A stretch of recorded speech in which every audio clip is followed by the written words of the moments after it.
कि ब्रिटिशर्स ने जानबूझ के कांग्रेस पार्टी बनाई थी ताकि सिचुएशन उनके हिसाब से चले। पांडे नाम का एक सिपाही था, उसने भांग ज्यादा खा ली थी। अब अगर कोई भी अंग्रेज मुझे दिख गया तो उसको मैं तुरंत गोली मार दूंगा। वो गाय की हड्डी को पीस के वो आटे में मिला दे रहे हैं। कांग्रेस के जो एक्सट्रीमिस्ट लीडर थे वो गुस्सा हो जाते हैं और बात इतनी बढ़ जाती है कि उसी सेशन के बीच में एक दूसरे को जूता फेंक के मारते हैं। 120 लाशें तो सिर्फ वहां पे जो कुआं था वहीं से निकली थी। और नेताजी जुगाड़ लगा के हिटलर से भी मिलते हैं। वहां के कैंडिडेट जो होंगे वो भी मुस्लिम होंगे और वहां जो वोट डालेंगे वो भी केवल मुस्लिम से डालेंगे। तो जिन्ना क्या करते हैं कि कांग्रेस से तो वो रिजाइन नहीं करते हैं, इसके साथ साथ मुस्लिम लीग भी ज्वाइन कर लें। गांधी जी एक नमक का ढेला उठा के अंग्रेजों को बनाए हुए लॉ को तोड़ देते हैं।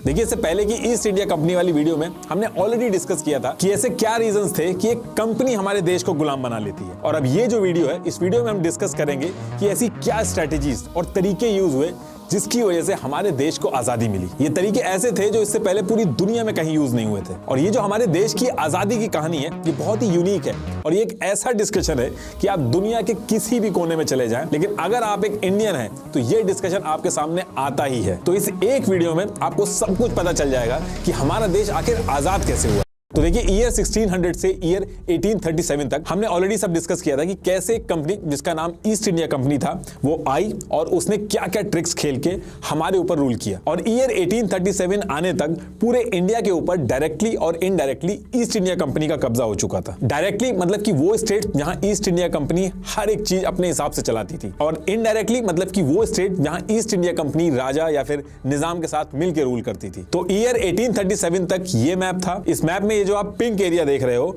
ये डायरेक्ट ईस्ट इंडिया कंपनी के कंट्रोल में था, और ये जो येलो और ग्रीन एरिया आप देख रहे हो ये प्रिंसली स्टेट थे जो इनडायरेक्टली ईस्ट इंडिया कंपनी के साथ मिलके चल रहे थे। येलो मतलब कि हिंदू राजा रूल कर रहे थे और ग्रीन मतलब कि जो मुस्लिम निजाम जो थे वो रूल कर रहे थे। लेकिन ये पूरा मैप अगर आप देखोगे तो 50% एरिया ही था जहां ईस्ट इंडिया कंपनी पूरी तरीके से अपनी चला पा रही थी। अभी भी काफी एरिया था जहां पे उसकी पूरी तरीके से मनमानी नहीं चल पा रही थी क्योंकि राजा का इन्वॉल्वमेंट होता था। और इस चीज को दूर करने के लिए अब ईस्ट इंडिया कंपनी अलग अलग ट्रिक्स खेलना स्टार्ट करती है ताकि उसके अंडर में बाकी एरिया का कंट्रोल भी आ जाए। ब्रिटिशर्स को पता था कि इन सब चीजों पे कंट्रोल करने के लिए बहुत ही स्ट्रांग होना पड़ेगा। तो ये लोग यानी कि ईस्ट इंडिया कंपनी लगातार अपनी आर्मी बढ़ा रही थी। अब इतने सारे अंग्रेजों को आर्मी बढ़ाने के लिए इंडिया के अंदर लाना पॉसिबल नहीं था, तो इन लोगों ने लोकल इंडियन जो थे उनको आर्मी में हायर करना स्टार्ट किया। इस चीज का इनको काफी फायदा भी हुआ। इंडिया में वैसे ही भूखमरी वगैरह बहुत ज्यादा फैली हुई थी। इंडियंस कम पैसे में ब्रिटिश आर्मी को ज्वाइन कर लेते हैं और कम पैसों में ज्यादा काम भी करते थे। दूसरी चीज ये भी थी, जो इंडियंस थे वो वहां की लोकेशन से भी बहुत ज्यादा फेमिलियर थे। अब ब्रिटिशर्स इंडियंस को हायर तो कर रहे थे अपनी जरूरत के लिए, लेकिन इनके ऊपर विश्वास नहीं था, उनको इक्वल नहीं समझते थे, उनको ये अपने से छोटा समझते थे। यही रीजन था कि जो इंडियंस थे उनको सिर्फ यानी कि सिपाही की जो पोस्ट थी वहीं तक हायर करते थे, और जो बड़ी ऑफिसर रैंक होती थी वहां पे इंडियन को अलाउ नहीं करते थे। वहां पे सिर्फ और सिर्फ गोरे रहते थे ताकि इंडियंस के हाथ में ज्यादा कुछ ना चला जाए। लेकिन ये सारी चीजें जानने के बाद भी इंडियन जो थे वो बड़ी आसानी से सिपाही की जो पोजीशन होती थी वो ज्वाइन कर लेते थे, क्योंकि सिपाही की जो पोजीशन होती थी उसको बहुत ही सिक्योर जॉब माना जाता था। क्योंकि भूखमरी वगैरह बहुत ज्यादा फैल रही थी, लोगों को खाने की दिक्कत थी। सिपाही बनने पर खाने की जो दिक्कत होती थी वो चली जाती थी। महीने में 7 से 8 रुपए अलग से मिलते थे। अब क्योंकि ये चीज ईस्ट इंडिया कंपनी और इंडियंस दोनों को सूट करती थी, तो ब्रिटिश आर्मी के अंदर अंग्रेजों से ज्यादा इंडियन सिपाही जो थे वो आ गए थे। 6:1 का रेशियो हो गया था और करीब 45,000 ब्रिटिश सोल्जर्स थे और 2,38,000 नेटिव इंडियन सोल्जर्स थे। ये जब डेटा सामने आया था तब ब्रिटिश मिलिट्री ऑफिसर ने गवर्नर जनरल डलहौजी को वार्न भी किया था कि एक तरफ तुम इतने ज्यादा किसानों को फौज में भर्ती कर रहे हो और दूसरी तरफ लैंड रिफॉर्म्स वगैरह लाके उन्हीं की जो जमीन है उसको हड़प रहे हो, तो ये लोग कभी भी भड़क गए तो बहुत बड़ी दिक्कत हो जाएगी। अच्छा, इसमें एक चीज और ध्यान रखिएगा कि ईयर 1600 से 1857 तक ईस्ट इंडिया कंपनी जो थी उसने राज किया था। ब्रिटिश गवर्नमेंट जो थी, ब्रिटिश राज, उसने नहीं किया था। ब्रिटिश गवर्नमेंट जो थी उसको 1858 में आना पड़ा था, और क्यों आना पड़ा था वो अभी आगे बताऊंगा आपको। तो देखिए, होता क्या है कि ईयर 1837 से ही ईस्ट इंडिया कंपनी पूरा कंट्रोल अपने अंडर में चाहती थी। उसको कुछ स्टेट्स में जो इनडायरेक्टली रूल करना पड़ रहा था वो भी उसको कुछ पसंद नहीं आ रहा था। तो इस चीज को सॉल्व करने का जो जिम्मा था वो 12 जनवरी 1848 को लॉर्ड डलहौजी को दिया गया था। और जैसे ये जिम्मा दिया जाता है, लॉर्ड डलहौजी अपने काम पे लग जाते हैं। सबसे पहले वो इनडायरेक्टली रूल्ड जो स्टेट्स थे उनके बारे में रिसर्च करवाते हैं। तो इनको पता चलता है कि इस टाइम पे कई ऐसे स्टेट्स हैं जहां के राजा का कोई लड़का नहीं है, और उस पर्टिकुलर टाइम पे ये हो रहा था कि अगर किसी राजा का लड़का नहीं होता था तो वो गोद ले लेता था, उसके बाद वो राजा बन जाता था। तो लॉर्ड डलहौजी जो थे वो इस चीज को एक अपॉर्चुनिटी की तरह देखते हैं और सेम ईयर 1848 को ये एक रूल लाते हैं डॉक्ट्रिन ऑफ लैप्स। इसका मतलब यह था कि अगर किसी राजा का खुद का बेटा नहीं है तो उसकी डेथ के बाद जो उसका पूरा स्टेट है, जो पूरा राजपाट है, वो ईस्ट इंडिया कंपनी के पास चला जाएगा। अगर वो किसी को गोद लेता है तो उससे फर्क नहीं पड़ता है। अगर उसने गोद लिया है तो जो उसकी पर्सनल प्रॉपर्टी है वो दे सकता है अपने गोद लिए हुए बेटे को, लेकिन जो पूरा साम्राज्य है उसका, अगर उसका खुद का बेटा नहीं है तो वो पूरा का पूरा ईस्ट इंडिया कंपनी के पास चला जाएगा। और इस चीज को सेम ईयर यानी कि 1848 में इंप्लीमेंट कर दिया जाता है। और इंप्लीमेंट करते ही ये सतारा को अपने अंडर में ले लेते हैं। एक साल बाद जैतपुर, फिर संभालपुर को अपने अंडर किया, और नेक्स्ट ईयर छत्तीसगढ़, जिसको छोटा उदयपुर भी कहते थे, उसको लिया, नागपुर, फिर झांसी का नंबर लगता है। अब झांसी के अंदर क्या था कि मणिकर्णिका, जिनका नाम शादी के बाद महारानी लक्ष्मीबाई हो गया था, तो इनकी जो शादी हुई थी वो महाराजा गंगाधर राव से हुई थी, और इनका एक बच्चा भी था जिसकी 4 मंथ बाद ही डेथ हो जाती है।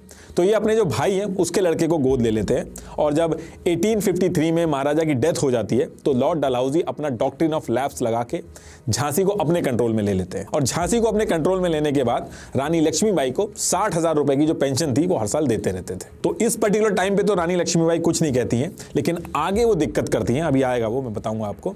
तो इसके बाद क्या होता है कि 1856 अवध यानी कि आज का यूपी, यहाँ के नवाब वाजिद अली शाह जो थे, उन्होंने ब्रिटिशर्स के साथ सब्सिडरी अलायंस ट्रीटी साइन कर रखी थी, जिसके चलते नवाब को ब्रिटिशर्स के यहाँ काफी पैसा देना होता था। और जब नवाब पैसे नहीं दे पाए तो ईस्ट इंडिया कंपनी ने अवध जो था उसको भी अपने कब्जे में ले लिया था। और ये सारी चीजें बैक टू बैक ये अपने अंडर में ले रहे थे, तो लोग ज्यादा रेजिस्ट नहीं कर पा रहे थे। ब्रिटिशर्स की जो आर्मी थी यानी कि ईस्ट इंडिया कंपनी की जो आर्मी थी वो बहुत एडवांस थी, उनके पास बहुत ही अच्छे अच्छे हथियार थे, और इधर लोग अभी भी तलवारों से लड़ते थे, तो इसलिए ज्यादा कोई कुछ बोल नहीं पा रहा था, क्योंकि उनको पता था बोलने का मतलब ये था कि उनकी हार होना तय थी। तो इन सब चीजों को लेके लोगों के अंदर गुस्सा बहुत था, और गुस्सा इसी बात के लिए नहीं था, और भी कई रीजन थे। ईस्ट इंडिया कंपनी अपना इन्फ्लुएंस बढ़ाने के लिए जो मिशनरीज जो होते थे पहले इंडिया में भेजती थी, लेकिन उसको और तेज कर देती है ताकि पूरे इंडिया में इनका इन्फ्लुएंस रहे। तो ये लोग क्या करते हैं कि उसी ईयर में बैप्टिस्ट मिशनरी सोसाइटी सेटअप करते हैं, जिसमें विलियम कैरी जो थे वो इंडिया के अंदर और बहुत ही ज्यादा स्पीड से क्रिश्चियनिटी को प्रमोट करने लगते थे, जिसको लेकर लोग बहुत ज्यादा गुस्से में थे। लेकिन इस चीज से डील करने के लिए जो लोकल लोग थे उन्होंने बिना लड़ाई झगड़े के इसका सोल्यूशन ढूंढ लिया था। उन्होंने क्या कर दिया था कि जो भी लोग कन्वर्ट होते थे उनको सोसाइटी से हटा देते थे, उनको प्रॉपर्टी से बेदखल कर देते थे। अब ये बात जब अंग्रेजों को पता चलती है तो 17 अप्रैल 1850 को रिलीजियस डिसेबिलिटीज एक्ट लेके आते हैं। इसमें यह था कि अगर कोई कन्वर्ट होगा तो वो अपने एंसेस्टर की प्रॉपर्टी का पूरा हकदार होगा। अब इसके खिलाफ भी लोगों ने आवाज उठाई, लेकिन कुछ होता नहीं है। और यहां भी ब्रिटिशर जो थे वो रुकते नहीं है। इसके 6 साल बाद यानी कि ईयर 1856 में हिंदू विडो रीमैरिज एक्ट 1856 लेके आए, और फिर सेम ईयर में जनरल सर्विस एनलिस्टमेंट एक्ट लेके आए। हिंदू विडो एक्ट में यह था कि जो विधवा थी, जिनकी शादी होना बैन थी, उसको अंग्रेज कहते हैं कि अब शादी कराई जा सकती है, और उनका जो प्रॉपर्टी पे हक है वो भी उनको दिया जाएगा। जनरल सर्विस एनलिस्टमेंट एक्ट में यह था कि सिपाहियों को दूसरे देश भी भेजा जा सकता है। अब ये दोनों चीजों से जो लोकल लोग थे उनको दिक्कत थी। पहली चीज ये थी कि जो इनकी रीति रिवाज है उसमें ये इंटरफेयर कर रहे हैं। दूसरी चीज इनके ट्रेडिशन में था कि जो भी समुद्र पार कर लेता है उसको ये लोग कहते थे कि वो अछूत हो जाता था। तो इस एक्ट से वो लोग भी गुस्सा हो गए थे और सिपाही भी गुस्सा हो गए थे, क्योंकि जब ये दूसरी कंट्री में जाते थे और वापस आते थे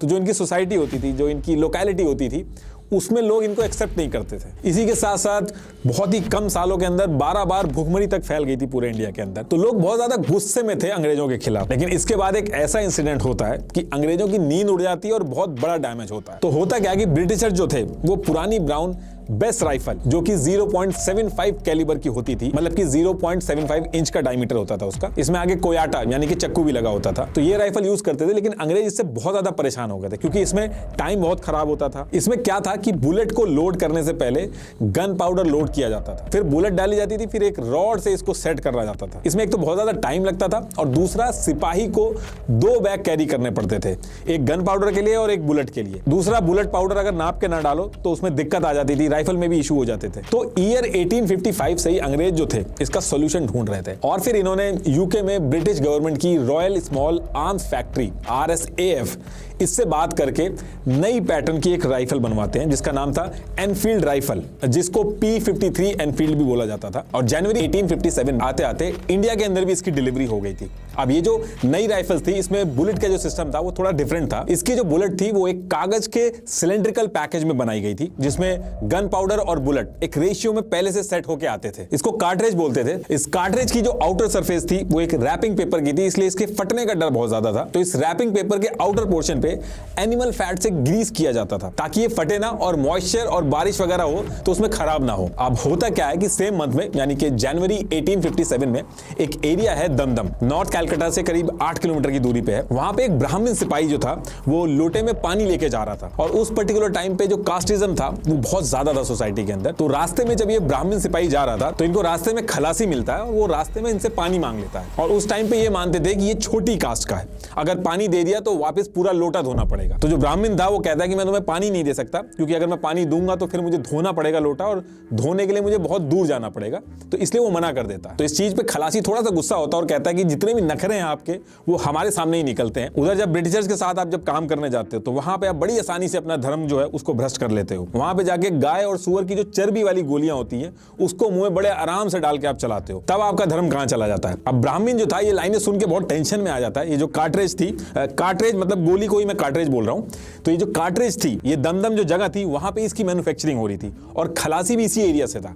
तो उसका शक जो था वो और ज्यादा यकीन में बदल गया कि शायद खलासी जो है वो सही कह रहा है। अब ये सारी चीजें सुन के जो ब्राह्मण सिपाही था वो अपनी बटालियन के पास पहुंचता है और अपने सैनिकों के ग्रुप में बताता है कि ये जो मुंह से काट काट के आप गोली चला रहे हो ये गाय और सुअर की चर्बी से बनी है। अब ये लाइन सुन के हिंदू और मुस्लिम जो दोनों थे वो बहुत ज्यादा परेशानी में आ जाते हैं, क्योंकि ये चीज ऐसी थी कि जो इनकी धर्म की मान्यताएं थी वो तो खराब होती उसके साथ साथ जो सोसाइटी है, जो लोकेलिटी जहां ये रहते हैं वहां से भी इनको निकाल दिया जाएगा। इसलिए ये लोग डिसाइड करते हैं कि ये चीज हम कर नहीं सकते और इसके लिए कुछ ना कुछ तो करना पड़ेगा। तो इनकी जो रेजिमेंट थी वो 34th बंगाल नेटिव इन्फेंट्री, ये कैलकाटा से करीब 24 किलोमीटर की दूरी पे बराकपुर के कैंटोनमेंट में थी। अब इसके बाद ये लोग अपने ऑफिसर्स के पास जाके बहुत ज्यादा हल्ला करते हैं। उस टाइम के इनके कमांडिंग जनरल जो थे हेयर से, वो ऊपर लेटर भेज देते हैं कि यहाँ पे सिचुएशन थोड़ी खराब हो रही है। तो उसके बाद जितने भी अंग्रेज ऑफिसर थे ये मीटिंग करके ये डिसाइड करते हैं कि जितने भी सिपाही हैं ये गुस्से में हैं, तो इनका अगर गुस्सा शांत करना है तो इसमें एक चीज की जा सकती है कि इनको कार्ट्रिज जो है वो इनको डायरेक्ट दे देते हैं, ये खुद ग्रीस लगाएंगे तो इनको शक नहीं होगा और चीजें आराम से हैंडल हो जाएंगी। और फिर 27 जनवरी 1857 को इस चीज को पूरी रेजिमेंट के अंदर लागू कर दिया जाता है। लेकिन सिपाहियों को इसमें भी डाउट था कि जरूर कुछ ना कुछ इसमें साजिश है गोरों की। इसके बाद इन लोगों को ट्रेनिंग भी दी जाती है कि कैसे ग्रीस लगानी है और किस तरीके से यूज करना है। लेकिन उसके बाद भी ये जो सिपाही थे ये मानते नहीं है। वो कहते हैं कि ये जो कार्ट्रिज के ऊपर कागज लगा हुआ है ये भी अलग तरीके से शाइन कर रहा है, और कुछ लोगों ने उसको जला के भी देखा और ये कहा कि इसमें स्मेल आ रही है। तो उनका शक था कि अभी भी इसमें ये जो कागज है इसमें भी ये चर्बी मिला के दे रहे हैं। और जब ये सारी चीजें होने लगी तो ब्रिटिशर्स ने कहा कि एक काम आप ये कर सकते हैं कि इसको आप हाथ से तोड़ लीजिए, मुंह से मत तोड़िए। तो उसके बाद भी लोग कहते हैं कि हमारी आदत नहीं है तो हम इसको छू नहीं सकते। एक्चुअली जो सिपाही थे उनको अंग्रेजों के ऊपर बिल्कुल भी विश्वास नहीं था। उनको ऐसा लग रहा था कि ऑलरेडी हम लोगों को कन्वर्ट करने के पीछे लगे हुए इतने सालों से, और अगर हम इनकी बात मान भी ले तो भी हमें समाज से निकाल दिया जाएगा। इसलिए वो डिसाइड करते हैं कि इसके खिलाफ हम लोग आवाज उठाएंगे ही। अब इसके बाद डेट आती है 29 मार्च 1857 और लेफ्टिनेंट बॉग जो थे वो 34th बंगाल नेटिव इन्फेंट्री जो थी उसकी तरफ काम से जा रहे थे। लेकिन वहां पे क्या होता है कि सेम जो इन्फेंट्री थी उसमें एक अकेला सिपाही जिसका नाम मंगल पांडे था वो लेफ्ट राइट मार्च कर रहा था और अपने साथियों से कह रहा था कि आगे आओ, ये तुम्हारे धर्म की बात है और अभी नहीं अगर जगोगे तो कभी नहीं जगोगे। तो उस टाइम पे कोई भी इनके साथ आता नहीं है। तो उसके बाद मंगल पांडे कहते हैं कि अब अगर कोई भी अंग्रेज मुझे दिख गया तो उसको मैं तुरंत गोली मार दूंगा। और उसी टाइम पे लेफ्टिनेंट बॉग जो थे वो इसी तरफ आ रहे थे। मंगल पांडे की नजर जैसी लेफ्टिनेंट बॉग पे पड़ती है वो तुरंत गोली चला देते हैं। गोली जाके उनके घोड़े को लग जाती है और लेफ्टिनेंट बॉग जो थे वो नीचे गिर जाते हैं। गिरने के बाद लेफ्टिनेंट बॉग भी मंगल पांडे के ऊपर गोली चला देते हैं और फिर मंगल पांडे तलवार निकालते हैं और गले और हाथ दोनों पे तलवार चला देते हैं। फिर उसके बाद और भी ऑफिसर्स आसपास आ जाते हैं। वो बाकी जो बटालियन थी, जो इंडियन सिपाही थे, उनको कहते हैं कि जाके मंगल पांडे को पकड़ो, लेकिन कोई आगे नहीं बढ़ता है। उसके बाद वो धमकी देते हैं कि अगर कोई आगे नहीं बढ़ा और जाके मंगल पांडे को नहीं पकड़ा तो वो उस पर गोली चला देंगे। उसी टाइम पे मंगल पांडे को जैसे ही लगता है कि वो पकड़े जाने वाले हैं वो अपने ऊपर भी गोली चलाने की कोशिश करते हैं, लेकिन वो जो गोली थी वो मिस हो जाती है। और फिर सिपाही जो थे वो मंगल पांडे को पकड़ लेते हैं। पहले उनको हॉस्पिटल ले जाया जाता है और फिर उसके बाद उनको जेल ले जाया जाता है। और फिर आगे चल के 8 अप्रैल 1857 को मंगल पांडे को फांसी की सजा सुना दी जाती है। मंगल पांडे इंडिया के पहले शहीद थे जिन्होंने अंग्रेजों पे अकेले अटैक कर दिया था। लेकिन ब्रिटिशर इसको अटैक नहीं मानते। वो कहते हैं कि मंगल पांडे नाम का एक सिपाही था, उसने भांग ज्यादा खा ली थी इसलिए ऐसा किया। और क्योंकि जो इंडियन सिपाही थे उन्होंने जो अंग्रेज थे उनके ऑर्डर नहीं माने थे मंगल पांडे को पकड़ने के लिए, तो ये जो सिपाही थे पूरी बटालियन जो थी इसके ऊपर भी केस चलता है। पूरी की पूरी 34th बंगाल नेटिव इन्फेंट्री जो थी उसको ही हटा दिया जाता है। देखिए, मंगल पांडे की तरह और भी बहुत सारे फ्रीडम फाइटर्स ने इंडिया की फ्रीडम के लिए अपनी लाइफ सेक्रीफाइस की। जैसे सुभाष चंद्र बोस की आईएनए का कंट्रीब्यूशन इस स्ट्रगल में काफी बड़ा रहा है। मैं आपको कुको एफएम पे अवेलेबल एक बहुत ही अच्छी ऑडियो बुक सजेस्ट करना चाहूंगा, जिसको सुन के आप सुभाष चंद्र बोस जी के बारे में काफी कुछ जान पाओगे। यह ऑडियो बुक है आजाद हिंद सरकार, dream of a warrior. Audio book में बताया गया है कि इंडिपेंडेंस से पहले भी इंडिया से कई हजार मीलों दूर कैसे सरकार ने खुद की आर्मी, बैंक और गवर्नमेंट बनाई थी। ऑडियो बुक्स को आप कभी भी कुछ लेजरली एक्टिविटीज जैसे कुकिंग, ट्रैवलिंग, गार्डनिंग ये सब करते हुए सुन सकते हैं। और ये ऑडियो बुक सुनने की हॉबी आपका स्क्रीन टाइम कम करने में भी हेल्प करती है। कुको एफएम इंडिया का सबसे बड़ा ऑडियो लर्निंग प्लेटफॉर्म है, जहां क्राइम, थ्रिलर, बायोग्राफी जैसी कई जॉनरा की ऑडियो बुक्स और ऑडियो शोज अवेलेबल हैं। मेरा exclusive coupon code NR50 use करके आप कुको एफएम का फर्स्ट मंथ का सब्सक्रिप्शन 50% डिस्काउंट में एंजॉय कर सकते हैं, यानी कि 10,000 से ज्यादा ऑडियो बुक्स सिर्फ 49 रुपीज में। To download, sharing the link in the description. अभी जाके डाउनलोड करें। तो टॉपिक पे वापस आते हैं। अब जब ऐसा होता है और ये जो आर्मी के लोग थे अपने अपने स्टेट्स में पहुंचते हैं और ये सारी कहानी बताते हैं, तो पूरे इंडिया में इसका इंपैक्ट पड़ता है। और धीरे धीरे जो कार्ट्रिज वाली कहानी थी, हर तरफ इसके बारे में बात होने लगती है।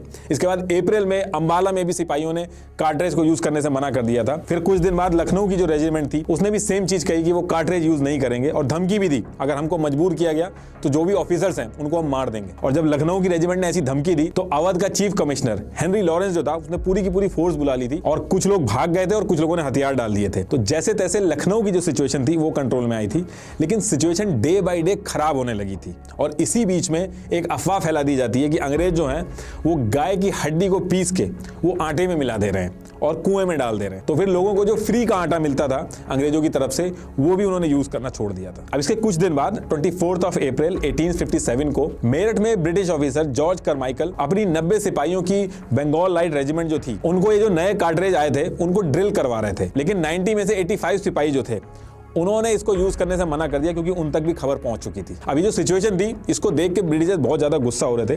तो इसके सॉल्यूशन के लिए इन्होंने क्या किया, ये जो लोग थे जो मना कर रहे थे कि हम कार्ट्रिज नहीं यूज करेंगे, भरे ग्राउंड में इनको बुलाया गया, इनका कोर्ट मार्शल किया गया। कई सारे इंडियंस, अंग्रेज और इनके दोस्त वगैरह सब वहां पे थे। सबके सामने पीछे से इनकी शर्ट फाड़ी जाती है, हथियार छीने जाते हैं और उनको 10-10 साल की सजा सुना के जेल में बंद कर दिया जाता है। अब ये सारी चीजें इनके जो साथी थे वहीं पे खड़े होकर देख रहे थे और उनको भी बहुत ज्यादा गुस्सा आ रहा था। अंग्रेज ये जो पूरा इवेंट इन्होंने कराया था इसको ऐसे दिखा रहे थे, एक मिसाल की तरह इसको दिखा रहे थे ताकि दोबारा ऐसा ना हो। लेकिन यहीं से इनसे एक गलती हो गई थी, क्योंकि यहां पे सारी लिमिट क्रॉस हो गई थी। अगले दिन 10 मई 1857 को संडे था और ज्यादातर अंग्रेज जो होते हैं इस टाइम पे चर्च में थे। तो ये जो सिपाही थे जिनको बंद किया गया था, इनके दोस्त क्या करते हैं, जेल के अंदर घुस जाते हैं। इन 85 सोल्जर्स जो थे इनको छुड़वाते हैं। इनके साथ साथ बाकी जो इंडियन कैदी वगैरह थे, चोर उचक्के थे, वो भी छूट जाते हैं। पूरे के पूरे जेल में आग लगा देते हैं। जो भी अंग्रेज ऑफिसर वहां पे था उनके गले काट देते हैं। बहुत ज्यादा मारकाट होती है और जितना भी गोला बारूद था वो सारा कुछ उठाते हैं और वहां से निकल जाते हैं। अब यहां से ये सारी चीजें ये लोग कर तो आए थे, लेकिन इनको पता था कि जो ब्रिटिशर्स हैं वो इनको छोड़ेंगे नहीं, इसलिए लोग जेल से निकलने के बाद तुरंत प्लान बनाते हैं दिल्ली की तरफ जाने का। रात में ये लोग निकल जाते हैं और अगले दिन यानी 11 मई 1857 को मॉर्निंग में ये लोग दिल्ली पहुंच जाते हैं। अब दिल्ली जब पहुंचते हैं वहां पे ऑलरेडी इंडियन सिपाही थे, वहां उनकी ड्यूटी लगी हुई थी। ये लोग उनको वहां पे सारी चीजें बताते हैं और बताते हैं कैसे इन्होंने मारकाट मचाई। तो जो दिल्ली के सिपाही थे वो भी इनको ज्वाइन कर लेते हैं और फिर वहां से ये लोग प्लानिंग बना के दिल्ली के जो ब्रिटिश ऑफिसर्स थे उनके ऊपर भी अटैक कर देते हैं और दिल्ली के अंदर अंग्रेजों को बहुत ज्यादा मारा काटा जाता है। द ग्रेट मैगजीन एक जगह थी, वहां पे सारे हथियार और सारे बारूद वगैरह रखे हुए थे, वो सारी चीजें लूट ली जाती है। ये जितने अंग्रेज ऑफिसर थे इनको दिल्ली छोड़ के तुरंत भागना पड़ता है और इस पर्टिकुलर टाइम पे दिल्ली के ऊपर सिर्फ और सिर्फ इंडियन सिपाही जो क्रांतिकारी थे उनका कंट्रोल था। अब ये सारी चीज करने के बाद ये लोग तुरंत लाल किला पहुंचते हैं। वहां पे जाके ये बहादुर शाह जफर से मिलते हैं। उनकी एज बहुत ज्यादा हो गई थी, 82 ईयर्स के थे वो। उनसे जाके मिलते हैं और कहते हैं कि आप हमारे लीडर बनिए। तो पहले तो बहादुर शाह जो थे वो क्रांतिकारियों के भरोसे ब्रिटिशर्स के अगेंस्ट खड़े होने से एकदम साफ मना कर देते हैं, लेकिन सिपाही इनको फोर्स करते हैं और शहंशाह हिंदुस्तान बनाने का सपना भी दिखाते हैं कि दोबारा से मुगल सल्तनत का परचम लहरेगा। ये सारी चीजें बताते हैं। तो ये सब सुन के बहादुर शाह जफर जो थे वो हाँ कर देते हैं। जैसे ही हाँ होती है, बहादुर शाह इंडिया के बाकी जो रूलर थे उनको लेटर लिखते हैं। उस लेटर में बेसिकली यही लिखते हैं कि ब्रिटिशर्स के खिलाफ लड़ने का टाइम आ गया है और सबको एकजुट होना पड़ेगा। और यही कुछ रीजन है जिसकी वजह से सिपाही जो थे वो बहादुर शाह को बहुत ज्यादा फोर्स कर रहे थे अपना लीडर बनाने के लिए। एक तो जितने भी बाकी स्टेट्स के राजा थे उनको यूनाइट कर देते, दूसरा बहादुर शाह के लीडर बनने के बाद ये पूरी जो लड़ाई थी इसका नेचर चेंज हो जाता है। इसको छोटा मोटा रिवॉल्ट कहा जा रहा था पहले, और जैसे ही लीडर बनते हैं ये लड़ाई जो थी एक वॉर में बदल जाती है ब्रिटिशर्स के अगेंस्ट। और यही सारे रीजन थे कि जितने भी सिपाही थे वो बहादुर शाह के पीछे पड़े हुए थे, वरना बहादुर शाह जो ऑर्डर वगैरह देते थे वो ये लेते नहीं थे, उनको बस नाम का लीडर बना दिया था। एक्चुअल जो कमान संभाली थी वो सूबेदार बख्त खान ने संभाली थी। ये ब्रिटिश आर्मी में 40 साल से थे और दिल्ली के अंदर ये जो लड़ाई चल रही थी इसको सुन के बरेली से दिल्ली पहुंच जाते हैं और पूरी कमान संभालते हैं। अब ये सारी चीजें तो हो जाती हैं, इसके बाद एक वीक तक सब कुछ शांत रहता है।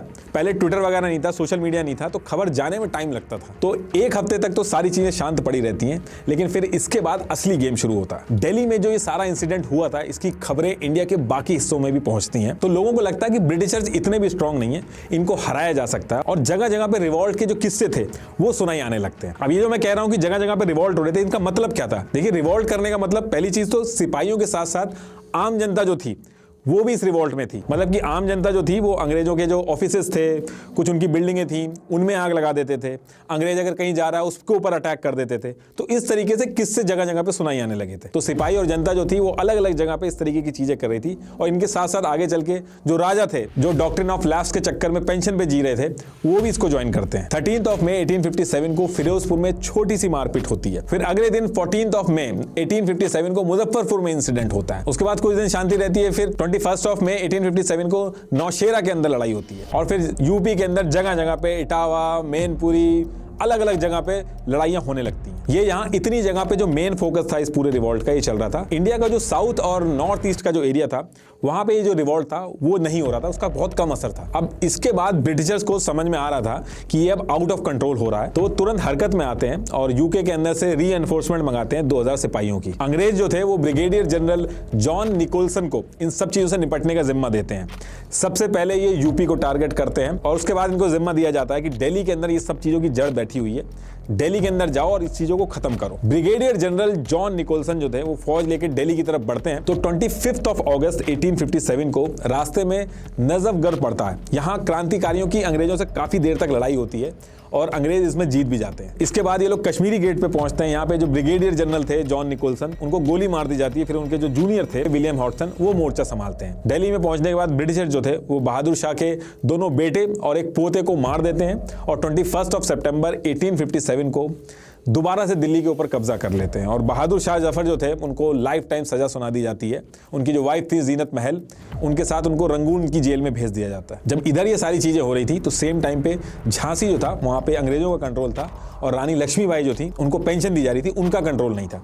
तो इसी टाइम पे कुछ इंडियन क्रांतिकारी क्या करते हैं, झांसी का जो किला था उस पर कब्जा कर लेते हैं और खजाने पे कंट्रोल ले लेते हैं। काफी नेगोशिएशन के बाद क्रांतिकारी जो थे वो अंग्रेजों से कहते हैं कि हथियार आप लोग डाल दो, रिटेलिएट मत करो, हम आपको और आपकी फैमिली जो है उसको मारेंगे नहीं बल्कि छोड़ देंगे। लेकिन जैसे ही अंग्रेज हथियार डालते हैं, क्रांतिकारी अपना प्रॉमिस तोड़ देते हैं और करीब 40 से 60 अंग्रेज जो थे उनको और उनकी फैमिली को मार डालते हैं। अब इसके बाद जून 1857 को ये जो क्रांतिकारी थे जिन्होंने किले और खजाने पे कब्जा किया था, ये सब लेके वहां से भाग जाते हैं। तो बेसिकली उस पर्टिकुलर टाइम पे झांसी को कोई भी रूल नहीं कर रहा था। तो 2 जुलाई 1857 को रानी लक्ष्मीबाई मेजर अर्स्काइन से कहती हैं कि यहाँ कोई भी नहीं है तो झांसी मैं संभाल लेती हूँ। और ब्रिटिशर जो थे वो मान जाते हैं। लेकिन झांसी की रानी जो थी वो इस मौके पे क्या करती हैं, किले वगैरह पे पूरी तरीके से कंट्रोल ले लेती हैं और अपने लोगों को तैनात कर देती हैं। और जब 23 मार्च 1858 को ब्रिटिशर्स पहुंचते हैं तो रानी लक्ष्मीबाई उन पे अटैक कर देती हैं उल्टा। तात्या तोपे, जिनको बचपन से रानी लक्ष्मीबाई जानती थी, उन्होंने भी रानी लक्ष्मीबाई के सपोर्ट में आर्मी भेजी। लेकिन क्योंकि ब्रिटिशर्स के पास काफी एडवांस हथियार थे तो उनका मुकाबला करना मुश्किल था और आधी रात में ही ब्रिटिशर्स किले के अंदर घुस जाते हैं। और आधी रात को झांसी की रानी को वहां से अपने बेटे दामोदर और घोड़े बादल को लेके भागना पड़ता है। कुछ सिपाही भी थे जो रानी लक्ष्मीबाई के साथ निकलते हैं,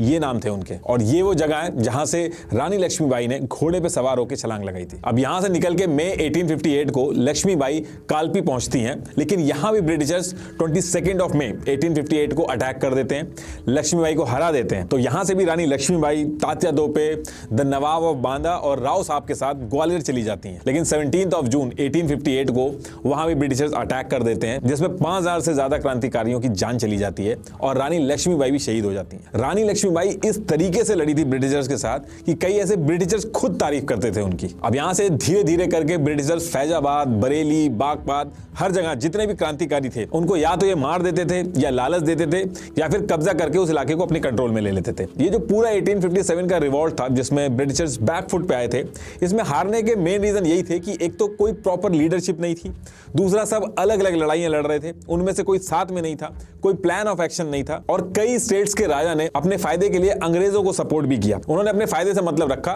लड़ाई में पार्टिसिपेट नहीं किया। ये वो स्टेट्स के राजा थे जो लड़ाई से दूर रहे। अब जब ये सारी चीजें खत्म हो जाती हैं तो ब्रिटिश गवर्नमेंट हरकत में आती है। ये जो ईस्ट इंडिया कंपनी, जिसको यूके में बैठ के कई सारे शेयर होल्डर्स जो थे, जिनको कोर्ट ऑफ डायरेक्टर बोला जाता था, वो कंट्रोल करते थे। सारा का सारा जो जिम्मा था या फिर जो सारा ब्लेम गेम था, British government east India company के ऊपर डाल देती है और खुद कंट्रोल ले लेती है इंडिया के ऊपर। 2 अगस्त 1858 को ब्रिटिश गवर्नमेंट यूके की पार्लियामेंट के अंदर government of India act of 1858 लेके आती है और इस दिन से ईस्ट इंडिया कंपनी इंडिया से बाहर चली जाती है। अब ब्रिटिश गवर्नमेंट इंडिया को कंट्रोल करती है, जिसको ब्रिटिश राज भी बोला जाता है। अभी जो अंग्रेज थे, इन्होंने ये रिवॉल्ट जो था वो रोक तो दिया था, लेकिन इस रिवॉल्ट ने ब्रिटिशर्स को हिला के रख दिया था। तो दोबारा से ऐसा ना हो और इंडियंस का जो गुस्सा है उनको खुश करने के लिए कई सारे लीगल, एडमिनिस्ट्रेटिव और कॉन्स्टिट्यूशन वगैरह में कई सारे पॉजिटिव चेंजेस लाए गए और ऐसे रूल जो ब्रिटिशर्स को फेवर करते थे उनको हल्का किया गया। जैसे कि ये डॉक्ट्रिन ऑफ लैप्स वगैरह था, इस सबको खत्म कर दिया जाता है। लैंड वगैरह जो थे उसमें भी पॉजिटिव रिफॉर्म्स किए जाते हैं। लेकिन इसके बाद भी जो इंडियंस थे उनको यकीन नहीं था, उनका भरोसा उठ चुका था ब्रिटिश गवर्नमेंट से। तो government of India act of 1858 के तहत ये जो रूल्स वगैरह लाए थे ब्रिटिशर्स,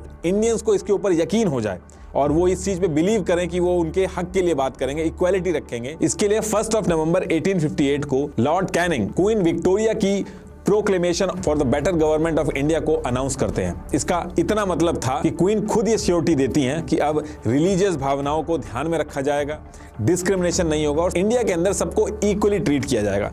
हर एक चीज, कॉन्स्टिट्यूशन हो या कोई लॉ हो, फेयर तरीके से फॉलो होगा। अब ऑन पेपर पे तो ये सारी चीजें कर दी गई थी, लेकिन ग्राउंड पे ऐसा नहीं था। अंग्रेज जो थे, जो इंडिया के अंदर आते थे, वो इंडियंस को छोटा समझते थे। कोई भी अंग्रेज जो था वो इंडिया में आके रहना नहीं चाहता था। उनका बस इतना ही मतलब था कि इंडिया के अंदर आए वो और उनके रिसोर्सेज ले और यूके में ट्रांसफर कर दें। इसी टाइम पे एक और इशू चल रहा था जो आगे चल के काफी दिक्कत करता है। तो क्या हो रहा था कि ब्रिटिशर जो थे उन्होंने प्लांटर्स रखे हुए थे। ये एक पोस्ट बना के रखी हुई थी जिसमें यह था कि किसानों के लिए इनको अपॉइंट कर दिया जाता था। मतलब ये जो प्लांटर्स हैं ये बताएंगे कि किस चीज की फसल तैयार होगी। ये प्लांटर्स लिटरली एक लाठी रखते थे, अगर उनकी कोई बात नहीं मानता था तो लाठी से पिटाई होती थी उसकी। अब इंडिया के बाहर के मार्केट में क्या था कि ब्लू डाई, इंडिगो, जिससे कपड़े वगैरह कलर होते हैं, उसकी डिमांड बहुत ज्यादा थी और इससे बहुत मोटा पैसा भी बनता था। तो ब्रिटिशर्स ने ये जो प्लांटर्स बैठाए हुए थे, ये किसानों को जबरदस्ती इंडिगो की खेती करवाते थे, प्रेशर बनाते थे इनसे। इन्होंने ऐसा रूल बना दिया था कि एक किसान के पास जितनी भी जमीन है उसका 25% एरिया पे इंडिगो की खेती करना कंपलसरी कर दिया था। लेकिन किसान जो थे वो इसकी खेती करना बिल्कुल नहीं चाहते थे। एक तो अंग्रेज जो थे वो सारा पैसा अपने पास रख लेते थे, तो जो किसान था उसके पास इतना कोई खास पैसे का बेनिफिट नहीं होता था। दूसरी चीज, इंडिगो की खेती करने से जो जमीन थी उसकी प्रोडक्टिविटी खराब होती थी और इंडिगो एक कैश क्रॉप थी, यानी कि इसको खाया नहीं जा सकता था। किसान गेहूं वगैरह पे ज्यादा फोकस करते थे ताकि भूखे ना मरे। अब ये जो चीज चल रही थी, इसको लेके फरवरी 1859 को वेस्ट बंगाल के नादिया डिस्ट्रिक्ट में कुछ किसान ग्रुप बना के ये जो सारी चीजें करवाई जा रही थी, जबरदस्ती इंडिगो की खेती करवाई जा रही थी, इसके लिए मना कर देते हैं। और ये जो पूरा ग्रुप बना के रिवॉल्ट कर रहे थे, इसको लीड कर रहे थे दिगंबर बिश्वास और विष्णु बिश्वास। तो ये जो ग्रुप बना के एक छोटा सा रिवॉल्ट करते हैं, इसका इंपैक्ट पड़ता है। ब्रिटिशर्स इनको काफी मारते पीटते हैं, लेकिन उसका कोई भी असर नहीं पड़ता है और थक हार के ब्रिटिशर्स थोड़े टाइम बाद इस रूल को हटा देते हैं, जिससे किसानों को थोड़ी सी रियायत मिल जाती है। अभी आगे जब गांधी जी की एंट्री होगी तब आपको ये समझ में आएगा कि ये स्टोरी मैंने अभी यहाँ पे क्यों बताई है। तो अभी आप थोड़ा सा वेट करिए। अब देखिए, इस टाइम तक अंग्रेजों ने क्या किया था कि अपने काम वगैरह में इंग्लिश में दिक्कत ना आए तो लोगों को इंग्लिश सिखाई, एजुकेशन वगैरह करवाई, कम्युनिकेशन, ट्रांसपोर्ट जैसे रेलवे हो गया, टेलीग्राम हो गया, ये सब इंप्लीमेंट किया ताकि उनका काम ना रुके, वो और तेजी से आगे बढ़े। न्यूज़पेपर का जो सर्कुलेशन का जो प्रोसेस था उसको भी बहुत तेज किया। तो ये जो टाइम था, इस पर्टिकुलर टाइम पे जो लोगों का कम्युनिकेशन था बहुत ही फास्ट हो गया था। इस टाइम पे ऐसा नहीं था कि एक कोने में क्या हो रहा है दूसरे कोने वाले को पता नहीं रहता था। अगर कोई बात भी होती थी, कोई प्लानिंग करनी होती थी, लोग बहुत ही वेल कोऑर्डिनेटेड होके काम करना स्टार्ट कर देते थे। सेमिनार वगैरह करना हो तो बहुत आसानी रहती थी उनके लिए। और इस टाइम पे कई इंडियन मिडिल क्लास के जो लोग थे वो पढ़ने लिखने लगे थे, पढ़ाई की वजह से यूके वगैरह जाने लगे थे। तो उन्होंने ऑब्जर्व किया कि यूके के अंदर जो डेमोक्रेसी है, जो इक्वालिटी है, वो इंडिया से काफी अलग है। इंडिया के अंदर जो ब्रिटिशर्स थे वो छोटा समझते थे इंडियंस को। तो ये वो टाइम था जहां पे कई सारे इंडियन पढ़े लिखे लोगों ने इक्वालिटी, डिस्क्रिमिनेशन, ये सारे जो मुद्दे थे इनकी बातें उठाना चालू करी। वरना इससे पहले तो इंडियंस को यही लगता था कि कोई ना कोई तो उन पे राज करेगा ही करेगा, वरना वो काम नहीं कर पाएंगे। और वो जो गरीब थे उसमें भी वो अपनी गलती मानते थे कि वो उनकी कोई गलती होगी इसलिए वो गरीब है। उनको ये नहीं पता था कि डेमोक्रेसी वगैरह भी नाम की कोई चीज होती है। इस टाइम पे इंडिया के अंदर जितने भी इंडियन लॉयर्स थे वो भी काफी स्किल्ड हो गए थे, वेल एजुकेटेड थे और उनको कानून भी पता था जो ब्रिटिशर्स वगैरह करते करते थे। इसलिए आप नोटिस करोगे जितने भी फ्रीडम फाइटर के लीडर थे, नेहरू जी हो गए, सरदार वल्लभ भाई पटेल, महात्मा गांधी, सारे के सारे लॉयर थे। तो कहने का मतलब ये है कि ये वो टाइम था जहां पे पढ़े लिखे लोग, जो ज्यादातर लॉयर थे, वो आवाज उठाना चालू करते हैं और इक्वालिटी, डिस्क्रिमिनेशन, इन सारे मुद्दों पे बात करते हैं और ब्रिटिशर्स को बोलते हैं कि हमें इक्वालिटी मिलनी चाहिए।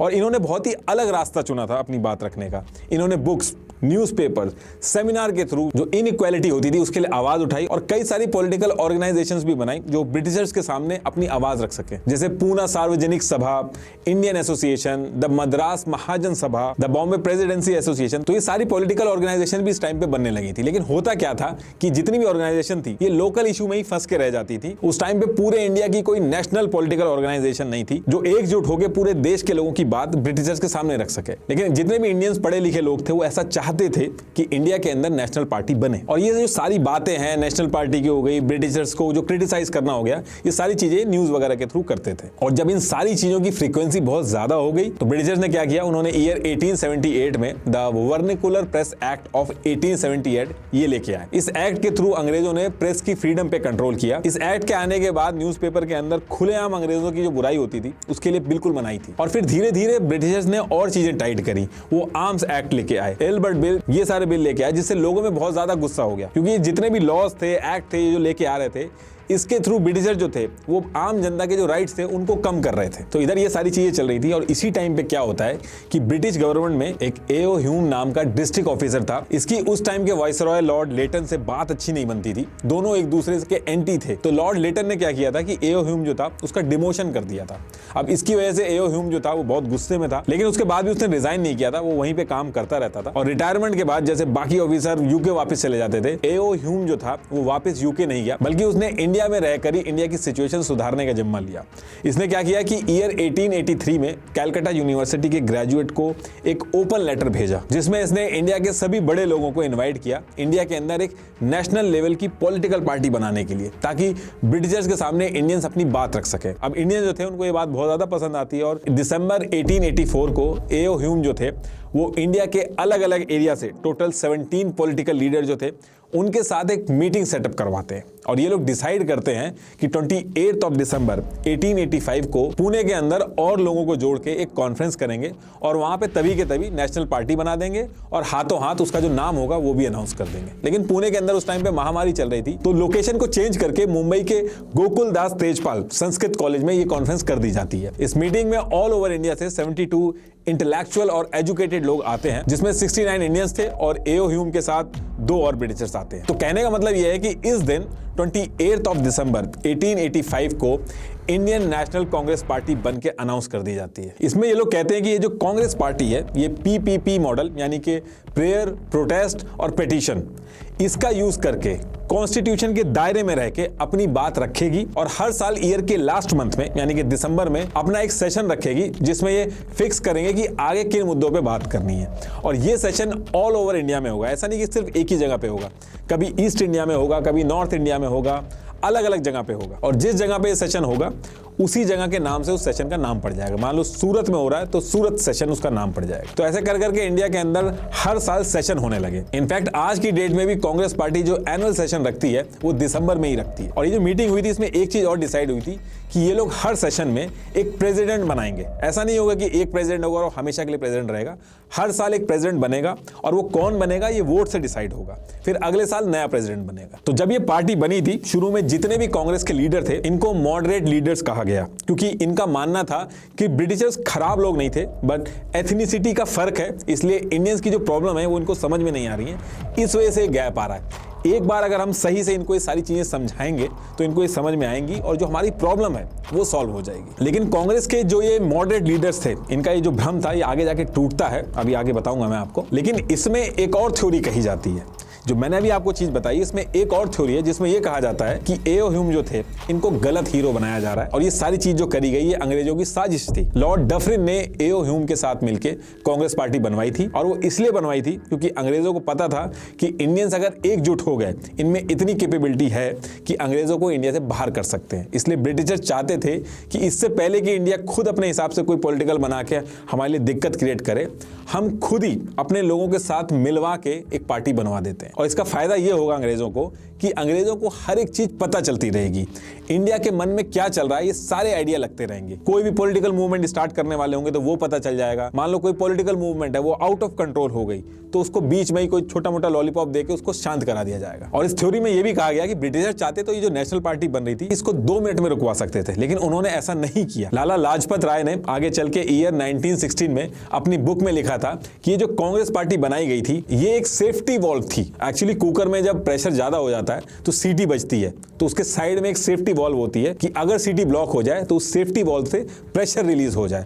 तो इसीलिए एओ ह्यूम ने ब्रिटिशर्स के साथ मिलकर कांग्रेस पार्टी को बनाया था कि अगर इंडियंस का प्रेशर बहुत ज्यादा हो जाए तो ये जो कांग्रेस पार्टी बनाई गई थी ये एक सेफ्टी वॉल की तरह काम करेगी। विलियम वेडनबर्न जो एओ ह्यूम के साथ कांग्रेस के फाउंडिंग मेंबर थे और 2 बार 1889 और 1910 में कांग्रेस के प्रेसिडेंट भी बनते, तो इन्होंने ईयर 1913 में एक बुक लिखी थी जिसमें इन्होंने ये कहा था कि ब्रिटिशर्स ने जानबूझ के कांग्रेस पार्टी बनाई थी ताकि सिचुएशन उनके हिसाब से चले। अभी जो टाइम चल रहा था 1888 के आसपास का, इस टाइम पे गांधी जी जो थे वो 19 साल के थे और 4 सितंबर 1888 को गांधी जी इन सारी चीजों से दूर लंदन चले जाते हैं लॉ की पढ़ाई करने। और इसके बाद 12 जनवरी 1891 को वो वापस आते हैं एज अ लॉयर बन के। वो मुंबई में जाते हैं, वहां पे लॉ प्रैक्टिस करते हैं और पिटीशन वगैरह फाइल वगैरह करते हैं, लेकिन उस टाइम पे इनको ज्यादा सक्सेस नहीं मिलती है। लेकिन ईयर 1893 में एक गुजराती बिजनेसमैन था जो कि साउथ अफ्रीका में बिजनेस करता था, तो वो गांधी जी को बुला लेता है कि आप आके हमारी जो लीगल टीम है उसको ज्वाइन कर लो। तो अप्रैल 1893 को गांधी जी समुद्र के रास्ते से साउथ अफ्रीका चले जाते हैं। वहां पे भी गोरे काले को लेके बहुत डिस्क्रिमिनेशन हो रहा था, तो गांधी जी वहां पे भी जाके अपनी आवाज उठाते हैं, जिसका एक्सपीरियंस इंडिया में आगे चल के काम आता है। अभी आगे बताऊंगा मैं आपको। ये जो कांग्रेस पार्टी बनी थी इसमें गोपाल कृष्ण गोखले थे जो कि मॉडरेट लीडर थे कांग्रेस के। गांधी जी इनको अपना गुरु मानते थे और इन्हीं के हिसाब से चलते थे। अब यहां से गांधी जी तो साउथ अफ्रीका चले गए थे, लेकिन इंडिया के अंदर कांग्रेस पार्टी के जो मॉडरेट लीडर थे ये टाइम टू टाइम अपनी बात रखना चालू करते हैं, लेकिन कुछ भी होता नहीं है। अंग्रेज पे इस पे ज्यादा कुछ भी फर्क नहीं पड़ता है। कांग्रेस के जो मॉडरेट लीडर्स थे ये जो राइट्स वगैरह लेने की बात कर रहे थे, उल्टा जो राइट्स थे ऑलरेडी उनको भी नए नए एक्ट पास करके छीन लिया जा रहा था। और ईयर 1896 से 1900 के बीच में भूखमरी अलग से फैल जाती है जिसमें 90 लाख से ज्यादा लोगों की जान चली जाती है। अब ये सारी चीजें जो चल रही थी, यहां से कांग्रेस पार्टी के अंदर भी कुछ यंग लीडर्स थे जैसे लाला लाजपत राय। ये कहने लगे कि ये जो कांग्रेस के लीडर कर रहे हैं इससे अंग्रेजों के कान पे जू तक नहीं रेंग रही है, तो जो तरीका यूज किया जा रहा है ये एक फ्लॉप तरीका है। तो कांग्रेस के अंदर एक ऐसा ग्रुप भी बन गया था जो ये मॉडरेट लीडर्स जो तरीके अपना रहे थे उनसे खुश नहीं था। ये जो ग्रुप बना था इनके लीडर्स को एक्सट्रीम लीडर कहा जाता था। ऐसा नहीं था कि ये गोली वगैरह चला रहे थे, बस इनका ये मानना था कि कॉन्स्टिट्यूशन के दायरे में रह के जो हम ये सारी चीजें कर रहे हैं इससे कुछ होगा नहीं, थोड़ा एग्रेशन करना जरूरी है। तो ये जो टाइम था यहाँ से कांग्रेस के अंदर 2 ग्रुप्स हो गए थे जिनको आपने सुना होगा, नरम दल और गरम दल। अभी जो नरम दल और गरम दल के बीच की जो जद्दोजहद चल रही थी कांग्रेस के अंदर, इसके कुछ ही दिन बाद ब्रिटिशर्स कुछ ऐसा स्टेप लेते हैं जिसकी वजह से पूरी कांग्रेस में उथल पुथल हो जाती है।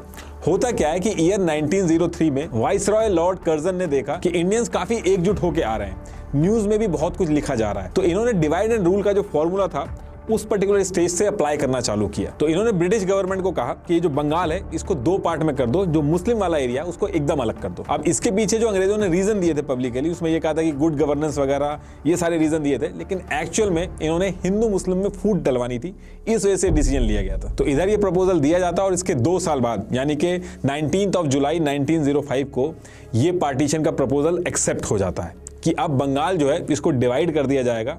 और उस टाइम का बंगाल जो था वो बहुत बड़ा था, उसमें आज की डेट का बिहार, ओडिशा, आसाम ये सारा आता था और पॉपुलेशन भी बहुत ज्यादा थी। इस पर्टिकुलर टाइम पे जो हिंदू मुस्लिम फूट पड़ी थी उसका असर आज की डेट तक आपको दिखेगा। ये जो डिवाइड हुआ था इसमें बहुत सारे इशू थे, बंगाली ही बंगाल के अंदर माइनॉरिटी बन गए थे, तो लोगों में बहुत ज्यादा गुस्सा आ गया था। तो 19 जुलाई को बंगाल का ये जो डिवाइड है इसको अनाउंस किया जाता है। बंगाल के अंदर भीड़ और मीटिंग होना सब कुछ स्टार्ट हो जाता है। 7 अगस्त 1905 को कलकत्ता टाउन हॉल में सारे लोग इकट्ठा हो जाते हैं और सारे लोग डिसाइड करते हैं कि ये जो ब्रिटिशर्स हैं ये कुछ ज्यादा ही कर रहे हैं, अब इसका हमें जवाब देना होगा। तो ये लोग डिसाइड करते हैं कि जो अंग्रेजों की जान है ये प्रॉफिट में है और हम इसी पे ही अटैक करेंगे, इनके सामान को बॉयकॉट करेंगे, स्वदेशी प्रोडक्ट जो होंगे इंडिया के अंदर जो खुद इंडियंस बनाते हैं सिर्फ वही यूज करेंगे। और ये जो पूरा मूवमेंट स्टार्ट किया गया इसको नाम दिया गया स्वदेशी मूवमेंट। मेनली इसमें मैनचेस्टर से जो कपड़े आते थे उसको टारगेट किया गया था और इसके अगेंस्ट में जाके लोग गंगा जी के पास इकट्ठा होते हैं, वहां पे एक साथ नहाते हैं और निकलते टाइम ही वो लोग गाना गाते हैं वंदे मातरम। ये सॉन्ग उसी दिन थीम सॉन्ग बन गया था इस मूवमेंट का। इसी टाइम पे रविंद्रनाथ टैगोर जी ने अमर सोनार बांग्ला ये लिखा था। अभी भी बांग्लादेश का जो नेशनल एंथम है वो यही है। और अभी भी जो आप देखते हो कि ये जो नेता वगैरह हैं, ये जो खादी वगैरह पहनते हैं, ये इसी स्वदेशी मूवमेंट का ही असर था जो आज की डेट तक चला आ रहा है। अब इधर सारी की सारी जो भीड़ थी वो अपना विरोध जता रही थी, स्वदेशी मूवमेंट कर रही थी, लेकिन 16 अक्टूबर 1905 में बंगाल के 2 टुकड़े हो जाते हैं। अब इसके 1 से 1.5 महीने के बाद दिसंबर में कांग्रेस का सेशन होता है, जैसे हर साल होता था। अब इस सेशन में बिल्कुल क्लियर था कि ये जो बंगाल का डिवीजन हुआ है, इसी के बारे में बात होनी थी और इसी का आगे का रोड मैप क्या होगा उस पे बात होनी थी। और इस सेशन में जो प्रेसिडेंट बनते हैं वो मॉडरेट लीडर गोपाल कृष्ण गोखले बनते हैं। तो जब ये सेशन स्टार्ट होता है तो पहले तो कड़े शब्दों में निंदा की जाती है कि जो बंगाल को जो डिवाइड किया गया है, ये सारी चीजें गलत की गई हैं। और फिर ये डिसाइड होता है कि इसके खिलाफ हम पेटिशन डालेंगे और ये जो बंगाल की डिवाइड का मुद्दा है, इसको बंगाल के अंदर हम कोने कोने में ले जाएंगे। लेकिन इस चीज को सुन के कांग्रेस का जो दूसरा ग्रुप था, जो एक्सट्रीमिस्ट लीडर थे, जिनमें लाला लाजपत राय, अरविंदो घोष जैसे नेता थे, ये कहते हैं कि ये जो पेटिशन वगैरह डालने से कुछ नहीं होगा, मुद्दे में हमें अग्रेशन दिखाना होगा और हड़ताल बंद वगैरह जो हम करेंगे ये सिर्फ बंगाल के अंदर नहीं बल्कि हमें पूरे इंडिया के अंदर इन मुद्दों को उठाना पड़ेगा। लेकिन उस टाइम के जो प्रेसिडेंट थे वो मॉडरेट लीडर थे, तो इस चीज को मना कर दिया जाता है। अब यहां से पहली बार था जब कांग्रेस के अंदर फूट पड़ना स्टार्ट हो जाती है। और इसी के साथ जो ब्रिटिशर्स थे वो बैक टू बैक ट्राई कर रहे थे कि कैसे भी करके हिंदू मुस्लिम में डिवाइड बना रहे। तो वो क्या करते हैं कि अगले साल अक्टूबर 1906 में 35 इंडियन मुस्लिम्स और उनके एक लीडर आगा खान को, जो अंग्रेज थे, वो शिमला बुलाते हैं, वाइसरॉय लॉर्ड मिंटो के साथ मीटिंग करवाते हैं। ये जो मीटिंग होती है इसमें मुस्लिम्स के जो राइट्स होते हैं उनकी बात होती है और मुस्लिम्स कहते हैं कि हमारे जो इलेक्टोरेट्स हैं ये भी अलग होने चाहिए ताकि मुस्लिम्स लोग जो हैं वो भी गवर्नमेंट में शामिल हो सकें। मीटिंग के अंदर जो वाइसरॉय थे वो मुस्लिम्स को कहते हैं कि ये सारी चीजें होंगी, लेकिन उससे पहले मैं आपको ये सजेस्ट करूंगा कि आप एक अलग से पार्टी बना लीजिए ताकि मुस्लिम्स के हक के लिए अलग से बात उठाई जा सके। और अंग्रेजों की जो ट्रिक थी ये काफी अच्छे से काम करती है। दिसंबर 1906 को ढाका में मुस्लिम leaders all India Mohammedan educational annual conference करते हैं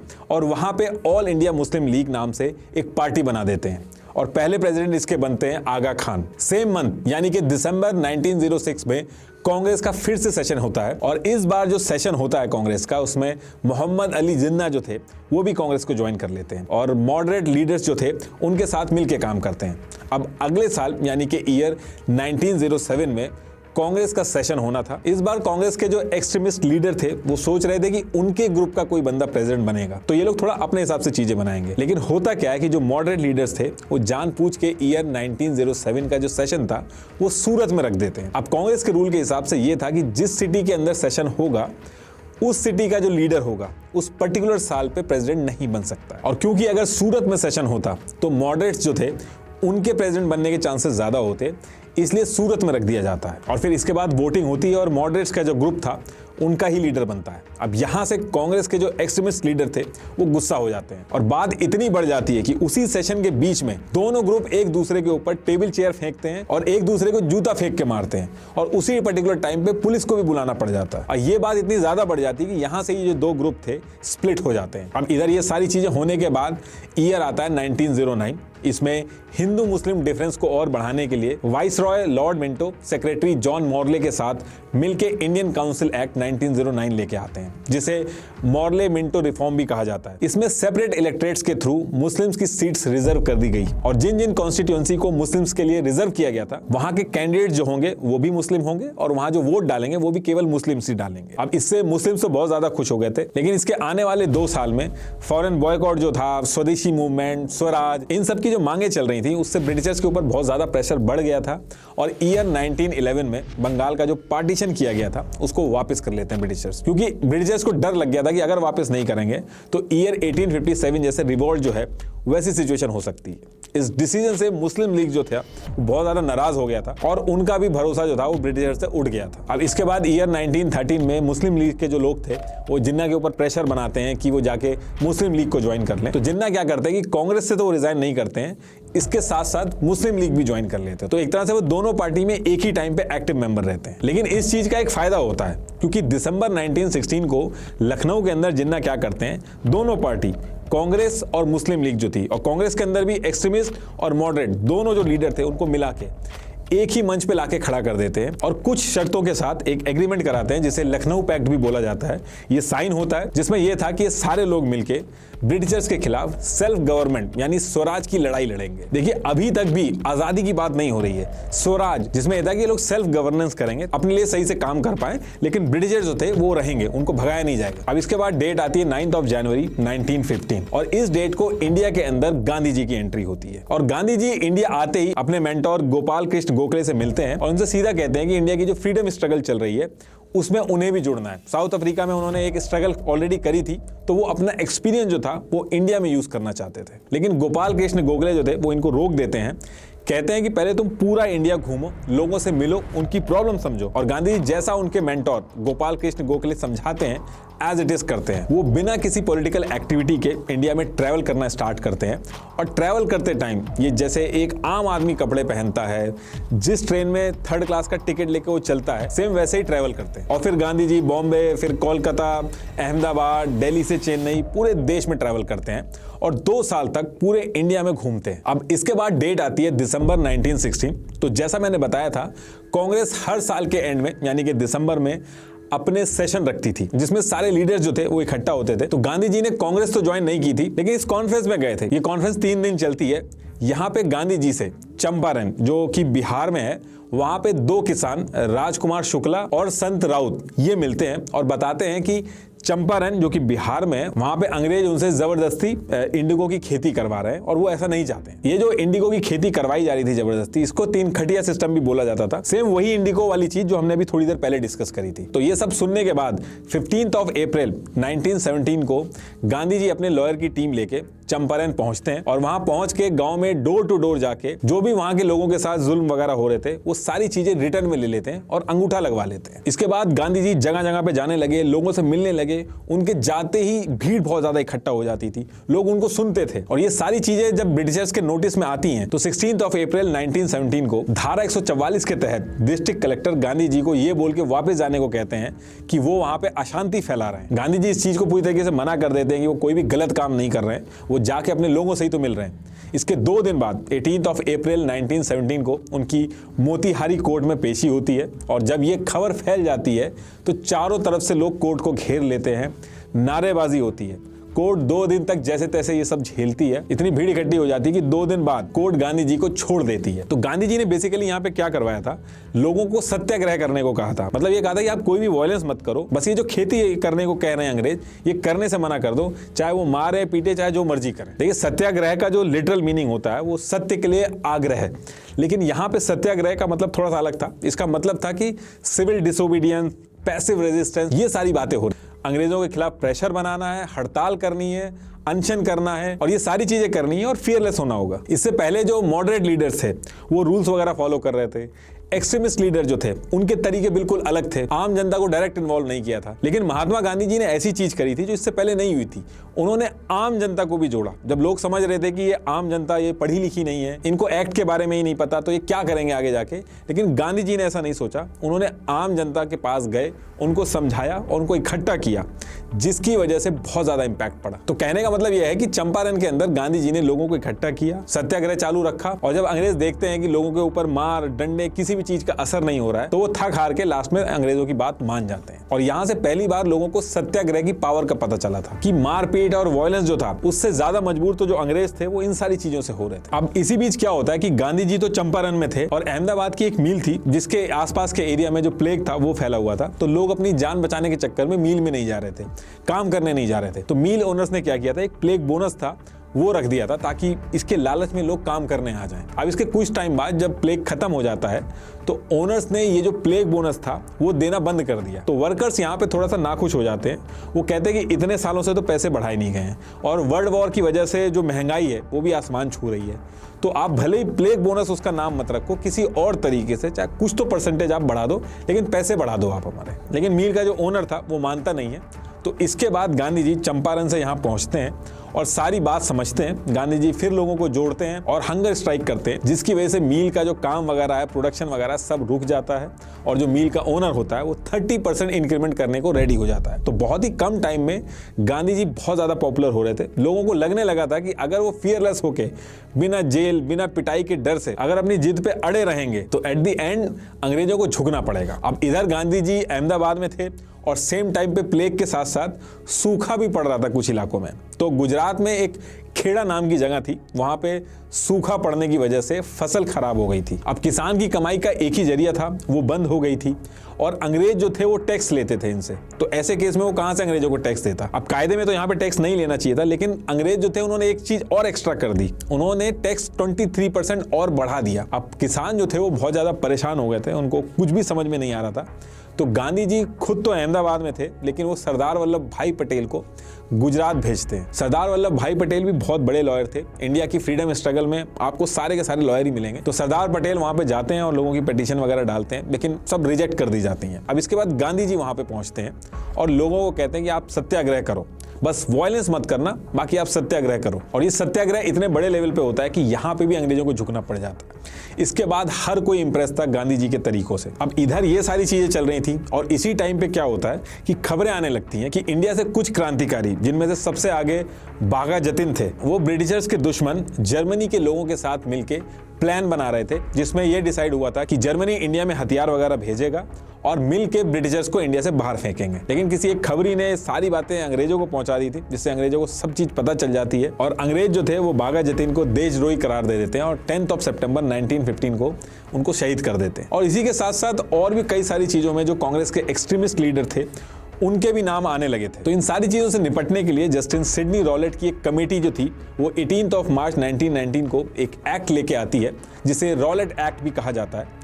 इस एक्ट में मेनली 2 पॉइंट थे। पहला यह था कि अगर कोई भी एक्टिविस्ट ऐसे वायलेंस वगैरह करने की हरकत में पाया गया तो बिना कोर्ट वगैरह ले जाए डायरेक्ट 2 साल के लिए जेल भेजा जा सकता है। दूसरा यह तक था कि अगर ब्रिटिश सरकार के खिलाफ कोई न्यूज़पेपर तक आपके घर में है जिसमें अंग्रेजों के खिलाफ लिखा गया है तो उस केस में भी आपको देशद्रोही मानकर गिरफ्तार किया जा सकता है। अब ये एक्ट आने के बाद मदन मोहन मालवीय जो थे और जिन्ना, ये सब इंपीरियल लेजिस्लेटिव से रिजाइन कर देते हैं। गांधी जी भी बहुत ज्यादा गुस्सा हो जाते हैं कि ये तो पूरी तरीके से मनमानी है, गुंडा राज है। इसमें यह था कि अगर पुलिस आपको उठा के ले जा रही है तो आप वकील के थ्रू या कोर्ट में जाके अपील तक नहीं कर सकते। जब ये सारी चीजें चल रही थी लोग कहते थे ना दलील ना वकील ना अपील। ये लाइन उस समय बहुत ज्यादा फेमस हो गई थी। तो अब ये फिर से बहुत बड़ी चीज थी। तो इसके अगेंस्ट में भी गांधी जी ने 6 अप्रैल 1919 को सत्याग्रह स्टार्ट किया। लोगों ने हड़ताल की, भूखे रहे। इस आंदोलन में आम लोग भी शामिल हुए, जैसे किसान, कारीगर, ये सारे लोग जो थे। पहली बार नेशनल इशू कोई ऐसा था जिसमें शामिल हो रहे थे। पंजाब के अंदर भी बहुत बड़े लेवल पे इसका विरोध हुआ। तो अंग्रेजों ने क्या किया कि पंजाब में मिलिट्री बुलाना चालू कर दी। उनको ये डाउट था कि पंजाब में भीड़ बहुत ज़्यादा इकट्ठी हो रही है, बहुत ज़्यादा प्रोटेस्ट वगैरह हो रहे हैं, तो कहीं हिंसा ना हो जाए। तो पहले से ही वो इंतजाम करके मिलिट्री वगैरह पंजाब में पहुंचा देते हैं और उस मिलिट्री को जनरल डायर जो थे वो लीड कर रहे थे। अब 8 अप्रैल 1919 को गांधी जी को गिरफ्तार कर लिया जाता है इन सारी चीज़ों के चक्कर में। लेकिन ये सत्याग्रह तब भी चलता है, रुकता नहीं है। पंजाब में 2 कांग्रेस लीडर थे, डॉक्टर सैफुद्दीन और डॉक्टर सतपाल। इस सत्याग्रह को पंजाब के अंदर ये लीड कर रहे थे। तो 9 अप्रैल को जनरल डायर ने डॉक्टर सैफुद्दीन और डॉक्टर सत्यपाल को ये बोल के बुलाया कि उनसे बात करनी है इन सब चीजों के बारे में, लेकिन मिलने के बाद उनको धोखे से जेल में डाल दिया। अब इससे एक आम आदमी जो था उस एरिया का वो बहुत ज्यादा भड़क जाता है और ये सारी चीजें देख के सारे लोग मिलकर ये डिसाइड करते हैं कि 13 अप्रैल 1919 को बैसाखी भी है, हम सारे लोग जलियांवाला बाग एक जगह है वहां पे इकट्ठे होंगे, वहां पे अपना प्रोटेस्ट करेंगे। तो ये जो जलियांवाला बाग में प्रोटेस्ट करने की जो बातें हो रही थी, तो ये सारी चीजें 12 तारीख को जनरल डायर के पास पहुंच जाती हैं। तो वो क्या करते हैं कि पब्लिक गैदरिंग को बिल्कुल बैन कर देते हैं कि कहीं भी भीड़ इकट्ठी नहीं हो सकती। लेकिन उस टाइम पे सोशल मीडिया वगैरह तो था नहीं, तो खबर पहुंचने में भी टाइम लगता है। तो इस वजह से इतने कम टाइम में सबको पता ही नहीं चल पाया कि ऐसा कुछ बैन भी है। फिर 13 अप्रैल को करीब 10,000 लोग से ज्यादा जलियांवाला बाग पहुंच गए प्रोटेस्ट करने। अब इधर जनरल डायर जो थे उनको ये चीज पता चल जाती है और वो जलियांवाला बाग पहुंच जाते हैं। अब देखिए जलियांवाला बाग का जो स्ट्रक्चर था वहां से एक ही एंट्री थी और एक ही एग्जिट था और उसी पर्टिकुलर गेट पे जनरल डायर जो थे उसको ब्लॉक करके वहीं पे अपनी टीम के साथ खड़े हो जाते हैं और फायरिंग स्टार्ट करवा देते हैं। अब ब्रिटिशर्स के डेटा के हिसाब से 400 लोगों की जान गई है, लेकिन जो लोग वहां पे थे उनके हिसाब से 120 लाशें तो सिर्फ वहां पे जो कुआं था वहीं से निकली थी। पूरे देश में, इनफैक्ट देश के बाहर भी इसके बारे में बहुत हल्ला हुआ। गांधी जी इस चीज को सुन के बहुत ज्यादा हताश हो गए थे। उन्होंने 18 अप्रैल 1919 को इस सत्याग्रह को रोक दिया। लेकिन इस सत्याग्रह रोक तो दिया था, लेकिन यहां से ब्रिटिशर्स का जो बुरा टाइम था वो स्टार्ट होता है। इस इंसिडेंट को लेके हर तरफ से अंग्रेजों के ऊपर बहुत ज्यादा प्रेशर था। तो इस चीज के लिए ये लोग इंक्वायरी भी बैठाते हैं, एक हंटर कमेटी बनाते हैं जो इस पूरी चीज की इंक्वायरी करती है। और पूरी इंक्वायरी कंप्लीट होने के बाद जनरल डायर जो थे उनके ऊपर कोई एक्शन नहीं लिया जाता है। इनफैक्ट हाउस ऑफ लॉर्ड जो ब्रिटिशर्स का पार्लियामेंट होता है, वहां पे उल्टा जो जनरल डायर थे उनको एक देशभक्ति की तरह प्रेस किया गया और कुछ एक दो चीजें की गई जिसमें जनरल डायर को उसकी पोजीशन से हटा के यूके भेज दिया गया था। और उसमें भी कहा जाता है कि उसकी सिक्योरिटी की वजह से भेजा गया था। और वहां की जो आम पब्लिक थी, जो यूके की पब्लिक थी, उन्होंने जनरल डायर के लिए 26,000 पाउंड का फंड रेज करके जनरल डायर को दिया था। तो इन सारी चीजों को सुन के, एक तो इंसाफ नहीं मिल रहा था, ये सारी चीजें सुन के पूरे इंडिया के अंदर लोग बहुत ज्यादा गुस्से में आ जाते हैं। और इसी टाइम पे गांधी जी मुस्लिम ग्रुप जो थे उनसे जाके बात करते हैं और उनको भी ब्रिटिशर्स के अगेंस्ट अपने साथ में ले आते हैं और कहते हैं कि आप हमारे साथ मिलकर नॉन कोऑपरेटिव मूवमेंट करो। मतलब कि अब ब्रिटिशर्स के साथ कोऑपरेशन नहीं करना है, उनके जो लॉ वगैरह है। अब ये जो नॉन कोऑपरेटिव मूवमेंट ये शुरू करते हैं, इसमें कुछ दिन के बाद कांग्रेस भी इसमें जुड़ जाती है। और ये जो कांग्रेस जुड़ती है, इसके मॉडरेट लीडर हो चाहे एक्सट्रीमिस्ट लीडर हो, दोनों आके जुड़ते हैं। अब ये वो टाइम था जब इंडिया के अंदर ब्रिटिशर्स के अगेंस्ट में सब एकजुट होना शुरू हो गए थे और इस पूरे नॉन कोऑपरेटिव मूवमेंट को गांधी जी लीड कर रहे थे। इस नॉन कोऑपरेटिव मूवमेंट की पहली डिमांड थी स्वराज, मतलब कि सेल्फ रूल। अभी तक भी ये बात नहीं हो रही थी कि पूर्ण स्वराज चाहिए, अभी सिर्फ इक्वालिटी और खुद से अपने रूल्स रेगुलेशन चलाने की बात हो रही थी।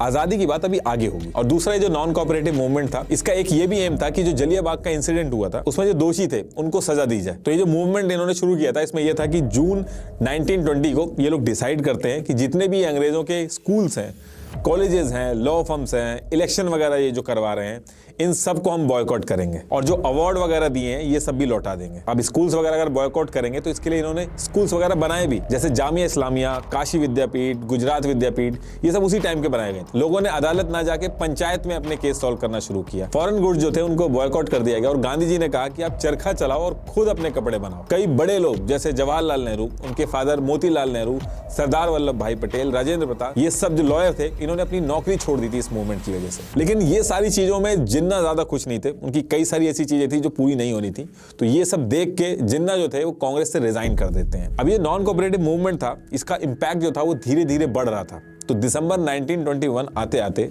ब्रिटिशर्स ने प्रेस और पब्लिक मीटिंग पे बैन लगा दिया। तो ऐसे ही 4 फरवरी 1922 को यूपी के गोरखपुर में चौरी चौरा नाम की एक जगह थी, वहां पे भी नॉन कोऑपरेशन मूवमेंट जो था उसको लेकर प्रोटेस्ट हो रहे थे, नारे लग रहे थे अंग्रेजों के खिलाफ। अब ऐसे में क्या होता है कि लोकल दरोगा जो था उसने लाठीचार्ज स्टार्ट कर दी थी और इधर से भीड़ ने भी पत्थर फेंकना स्टार्ट कर दिए थे। तो फिर पुलिस वाले क्या करते हैं कि वो पुलिस स्टेशन में घुस जाते हैं और भीड़ क्या करती है, वो गुस्से में पूरे के पूरे पुलिस स्टेशन में आग लगा देती है और 22 पुलिस वालों की जान चली जाती है। अब ये सारी चीजें देख के गांधी जी बहुत ज्यादा शॉक्ड हो जाते हैं, क्योंकि हमेशा से वो ये बात कर रहे थे कि वायलेंस नहीं होना चाहिए था। वो इतने ज्यादा डिसअपॉइंट हो जाते हैं कि 12 फरवरी 1922 को उन्होंने ये जो नॉन कोऑपरेटिव मूवमेंट था इसको बंद कर दिया।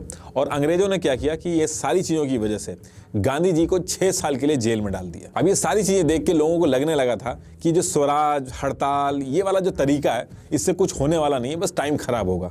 तो कुछ यंग गर्म खून वाले क्रांतिकारी क्या करते हैं, वो कहते हैं कि मांगने से अंग्रेज कुछ भी नहीं देंगे, क्योंकि इनकी नीयत खराब है। ये मानेंगे तभी जब हथियार उठा के बात होगी। और ये जो यंग ग्रुप था, इसके मेन लीडर थे राम प्रसाद बिस्मिल, सचेंद्र नाथ बख्शी और जोगेश चंद्र चटर्जी। इसके बाद ये क्या करता है कि अक्टूबर के मंथ में कानपुर में मिलते हैं और हिंदुस्तान रिपब्लिक एसोसिएशन HRA नाम से एक पार्टी बना देते हैं। आगे चल के इसमें सोशलिस्ट वर्ड जो था वो और ऐड हो जाता है, HSRA हो जाती है फिर ये पार्टी क्या करती है कि इंडिया के अंदर जितने भी यंग जनरेशन थी उनको अंग्रेजों के खिलाफ हथियार उठाने के लिए इंस्पायर करती थी। और जगह जगह पे इन्होंने एग्रेसिव मूवमेंट जो थे वो स्टार्ट कर दिए थे और अंग्रेजों को काफी भारी नुकसान हो रहा था। लेकिन इनको धीरे धीरे ये रियलाइज हो गया था कि अगर असली लड़ाई लड़नी है तो हथियार और पैसा चाहिए होगा। और पैसा कहां से आएगा, क्योंकि ये लोग जॉब तो करते नहीं थे।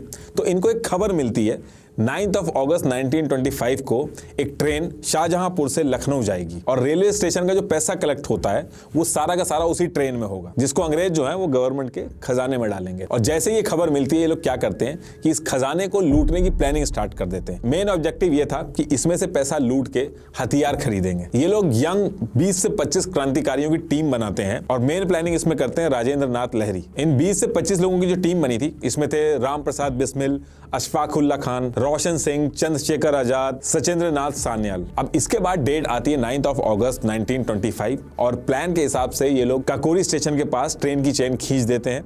ट्रेन के अंदर 4601 रुपीज थे, उसको ये लोग लूट लेते हैं और लूटते टाइम एक पैसेंजर को गोली भी लग जाती है और उसकी जान चली जाती है। और ये जो इंसिडेंट हुआ था इसको काकोरी कांड भी बोला जाता था। इस इंसिडेंट के बाद अंग्रेजों के बीच में अफरा तफरी मच गई थी। ये पूरा का पूरा मामला उन्होंने सीआईडी ऑफिसर हार्टन को दे दिया था और इंक्वायरी कंप्लीट होने के बाद सितंबर 1925 तक ये लोग 40 यंग क्रांतिकारियों को अरेस्ट करते हैं। बाकी अशफाक उल्लाह खान और सचिंद्र नाथ बख्शी को 1 साल बाद पकड़ पाते हैं, लेकिन चंद्रशेखर आजाद जो थे उनको नहीं पकड़ पाते हैं। और फिर आगे चल के चंद्रशेखर आजाद जो थे वही HRA यानी कि हिंदुस्तान रिपब्लिकन एसोसिएशन था, उसको यही चलाते थे। इसके बाद 1 मई 1926 को स्पेशल सेशन कोर्ट में इनके ट्रायल होते हैं और फिर 6 अप्रैल 1927 को फैसला सुनाया जाता है, जिसमें राम प्रसाद बिस्मिल, रोशन सिंह, राजेंद्र नाथ लहरी और अशफाक उल्लाह खान को फांसी सुना दी जाती है और 16 लोगों को 3 से 14 साल की जेल की सजा सुना दी जाती है। और 2 क्रांतिकारी क्या करते हैं, वो सरकारी गवाह बन जाते हैं और अपनी जान बचा लेते हैं और बाकी लोग जो थे वो सबूत ना मिलने से या तबीयत खराब होने की वजह से बच जाते हैं। अब यहाँ से चीजें आउट ऑफ कंट्रोल हो रही थी और ब्रिटिश गवर्नमेंट क्या करती है, जॉन साइमन को बुला के और कहती है कि जो गवर्नमेंट ऑफ इंडिया एक्ट 1919 है इसमें थोड़े रिफॉर्म लाने की जरूरत है। एक्चुअली जो अनरेस्ट था उसको अपने कंट्रोल में करने के लिए ये सारी चीजें की जा रही थी। अब क्योंकि जॉन साइमन जो थे वो इस पूरे कमीशन के चेयरमैन बन के हेड कर रहे थे, इसलिए जो पूरा कमीशन था इसको साइमन कमीशन बोला जाता है और जानबूझ के एक भी इंडियन इस कमीशन में नहीं रखा जाता है। अब ये सारी चीजें देख के इंडियन लीडर जो थे वो बहुत ही ज्यादा भड़क जाते हैं कि इंडियन का फ्यूचर आप डिसाइड कर रहे हो बिना इंडियन से कंसल्ट करे, ये किस तरीके का जस्टिस हुआ हमारे साथ। और इसी टाइम पे दिसंबर का मंथ भी चल रहा था तो कांग्रेस का जो सेशन था वो भी होना था। तो इस सेशन में ये डिसाइड होता है कि साइमन कमीशन का पूरी तरीके से बहिष्कार किया जाएगा और मॉडरेट लीडर हो, एक्सट्रीमिस्ट हो, सारे के सारे एक ही पेज पे थे इस चीज को लेके। अब 3 फरवरी 1928 को साइमन कमीशन के इंडिया के अंदर आते ही भारी भीड़ इसका काले झंडे लेके विरोध करती है, नारे लगाती है साइमन गो बैक, हर तरफ हड़ताल होती है, विरोध होता है, रैलियां चलती है, पूरी तरीके से बॉयकॉट होता है। अब ये इतना ज्यादा होता है कि अंग्रेज परेशान होते हैं। तो इस पे लॉर्ड बिरकेनहेड जो थे, secretary of state of India, वो कहते हैं कि चलिए ठीक है, आप लोग इतना ज्यादा हल्ला कर रहे हो कि हमने जो किया वो आपके भले के लिए किया, लेकिन अगर आपको लगता है कि हमने गलत किया तो मैं आपको चैलेंज करता हूं कि अगर आप लोग खुद से एक ऐसा कॉन्स्टिट्यूशनल रिफॉर्म लेके आओ जो इंडिया में रहने वाला हिंदू, मुस्लिम, सिख सारे धर्म के लोग मान जाएं, और अगर आप ऐसा करने में कामयाब होते हो तो जो ब्रिटिश सरकार है वो खुशी खुशी आपके सारे रिफॉर्म जो हैं उनको एक्सेप्ट कर लेगी। अब जैसे ही चैलेंज मिलता है तो सारी पार्टियां जो थी, चाहे मुस्लिम लीग हो चाहे कांग्रेस हो, बहुत तेजी दिखाती हैं। कांग्रेस दिसंबर की बजाय फरवरी 1928 में ही अपनी ऑल पार्टी कॉन्फ्रेंस बुला लेती है और अलग से कमेटी भी बना देती है जिसका काम ये दिया गया होता है कि जल्दी से जल्दी नया कॉन्स्टिट्यूशन बनाओ। और ये जो कमेटी थी जिसको ये काम दिया गया था उसको जवाहरलाल नेहरू जी के फादर मोतीलाल नेहरू हेड कर रहे थे। अब इसके करीब 6 महीने बाद यानी कि अगस्त 1928 में ये रिपोर्ट रेडी हो जाती है जिसमें dominion status, federal form of government, कई सारी चीजें इसमें मेंशन करी गई थी। ये जो रिपोर्ट थी इसको नेहरू रिपोर्ट भी बोला जाता है क्योंकि इसको मोतीलाल नेहरू जी ने बनाई थी। अब ये रिपोर्ट तो बन गई थी लेकिन ये रिपोर्ट ऐसी बनी थी कि एक नहीं बल्कि सारे रिलीजन के जो लोग थे इस रिपोर्ट से नाराज हो गए थे। इनफैक्ट कांग्रेस के अंदर भी असहमति बन गई थी।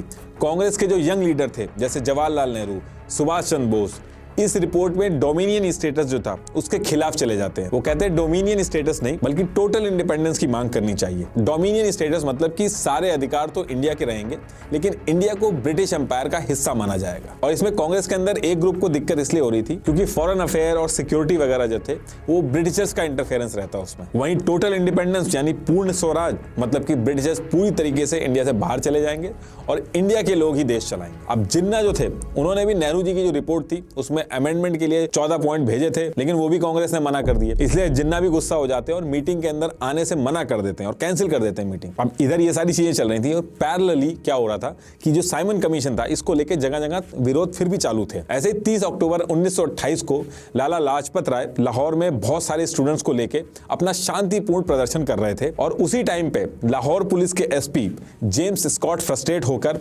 लाठीचार्ज का ऑर्डर कर देते हैं। इस लाठीचार्ज में लाला लाजपत राय को इतनी ज्यादा लाठियां पड़ जाती हैं कि वो घायल हो जाते हैं और 17 नवंबर को वो शहीद हो जाते हैं। अब एक इतने एजेड आदमी को लाठी से मार मार के उसकी जान लेना बहुत सारे लोग गुस्सा हो जाते हैं। लाला लाजपत राय जो थे वो कांग्रेस के एक्सट्रीमिस्ट लीडर्स थे और जितने भी यंग क्रांतिकारी थे वो इनको अपना आइडल मानते थे और उसमें भी भगत सिंह जो थे वो इनको बहुत ज्यादा मानते थे। तो भगत सिंह ये सजेस्ट करते हैं कि लाला लाजपत जी के साथ जो हुआ है ये बहुत गलत हुआ है, इसलिए एसपी जेम्स स्कॉट जो है जिसने ये हरकत करी अब उसको मारना होगा, तभी इसका बदला पूरा होगा और अंग्रेजों की अकल ठिकाने आएगी। अब इसके बाद क्या होता है कि भगत सिंह, सुखदेव थापर, शिवाराम राजगुरु और चंद्रशेखर आजाद के साथ मिलकर प्लानिंग करना स्टार्ट करते हैं और फिर ये लोग मिलकर 17 दिसंबर 1928 की डेट डिसाइड करते हैं। प्लान के हिसाब से ये था कि ये लोग डिस्ट्रिक्ट पुलिस हेडक्वार्टर जो कि लाहौर में था वहां ये लोग पहुंच के एसपी जेम्स स्कॉट जो था उसको मार देंगे। तो एज पर प्लान 17 दिसंबर को ये लोग वहां पहुंचते हैं और एसपी जेम्स स्कॉट जो था उसका वेट करते हैं। प्लान के हिसाब से राजगुरु को गोली चलानी थी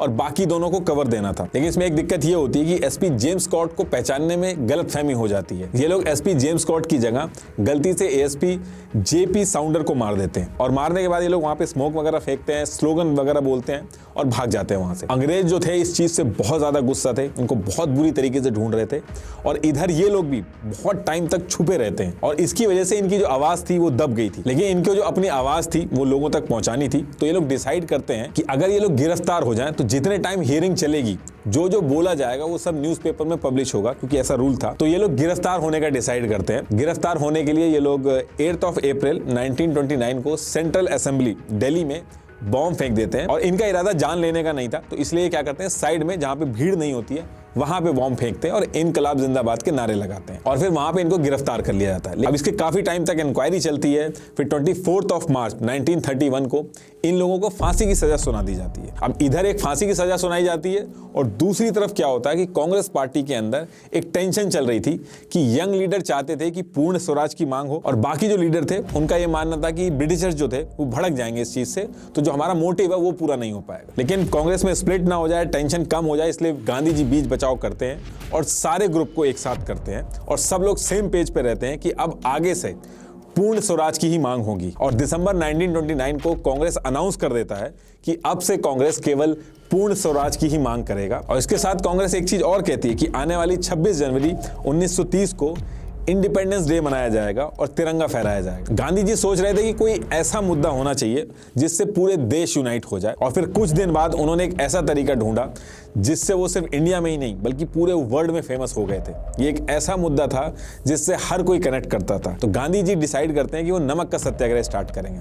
एक्चुअली उस टाइम पे ब्रिटिशर्स ने पहले तो नमक पे टैक्स लगाया था और फिर उसके बाद नमक के प्रोडक्शन और सेल पर पूरा कंट्रोल ले लिया था। अंग्रेजों ने कहा था कि अगर कोई इंडियन नमक बनाते हुए या बेचते हुए पाया जाएगा तो उसको कड़ी सजा होगी। तो 12 मार्च 1930 को डेट फिक्स होती है और गांधी जी अपने 78 स्वयं सेवकों के साथ साबरमती से दांडी की तरफ पैदल निकल जाते हैं। ये सारे लोग मिलकर टोटल 390 किलोमीटर चलते हैं, जिसमें इनको 24 दिन का टाइम लगता है।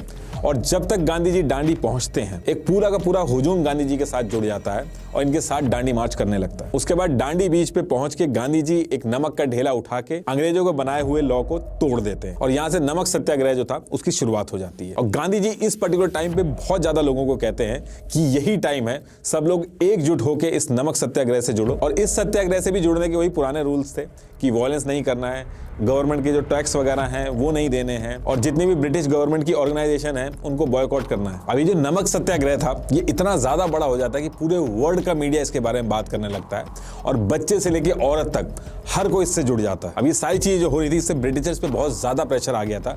ब्रिटिशर्स ट्राई तो कर रहे थे इसको दबाने का, लाठी चार्ज करते हैं, 60,000 से ज्यादा लोगों को जेल में उठा के डाल देते हैं, जिसमें 17 अप्रैल 1930 को जवाहरलाल नेहरू जो थे उनको भी जेल में डाल देते हैं और उसके एक महीने बाद गांधी जी को भी जेल में डाल देते हैं। ब्रिटिशर्स को लग रहा था इन दोनों मेन लीडर्स को जेल में बंद कर देंगे तो ये सारी चीजें रुक जाएंगी, लेकिन इसके बाद भी अब्बास तैयबजी और सरोजिनी नायडू ये कमाल संभाल लेते हैं और इस मूवमेंट को चालू रखते हैं। और इसके बाद ब्रिटिशर्स थक हार के वाइसरॉय लॉर्ड इरविन जो थे उनको रिस्पॉन्सिबिलिटी देते हैं कि किसी भी तरीके से जो मूवमेंट है इसको रोको। अब लॉर्ड इरविन जो थे वो गांधी जी से जाके मिलते हैं, दोनों आपसी सहमति से 5 मार्च 1931 को एक एग्रीमेंट साइन करते हैं। इसे गांधी इरविन पैक्ट भी बोला जाता है। इस एग्रीमेंट में ये डील हुई थी कि अब इंडियंस भी नमक का प्रोडक्शन कर सकते हैं और ब्रिटिशर्स ने जितने भी लोगों को जेल में डाला था उनको वो छोड़ देते हैं और इसके बदले में गांधी जी जो थे वो इस मूवमेंट को बंद कर देते हैं। इस मूवमेंट के बाद एक चीज हुई थी कि ये जो कांग्रेस पार्टी थी, अंग्रेजों ने कांग्रेस पार्टी को इंडियन लोगों का रिप्रेजेंटेटिव एक तरह से मान लिया था और आगे के जितने भी काम हुए उसमें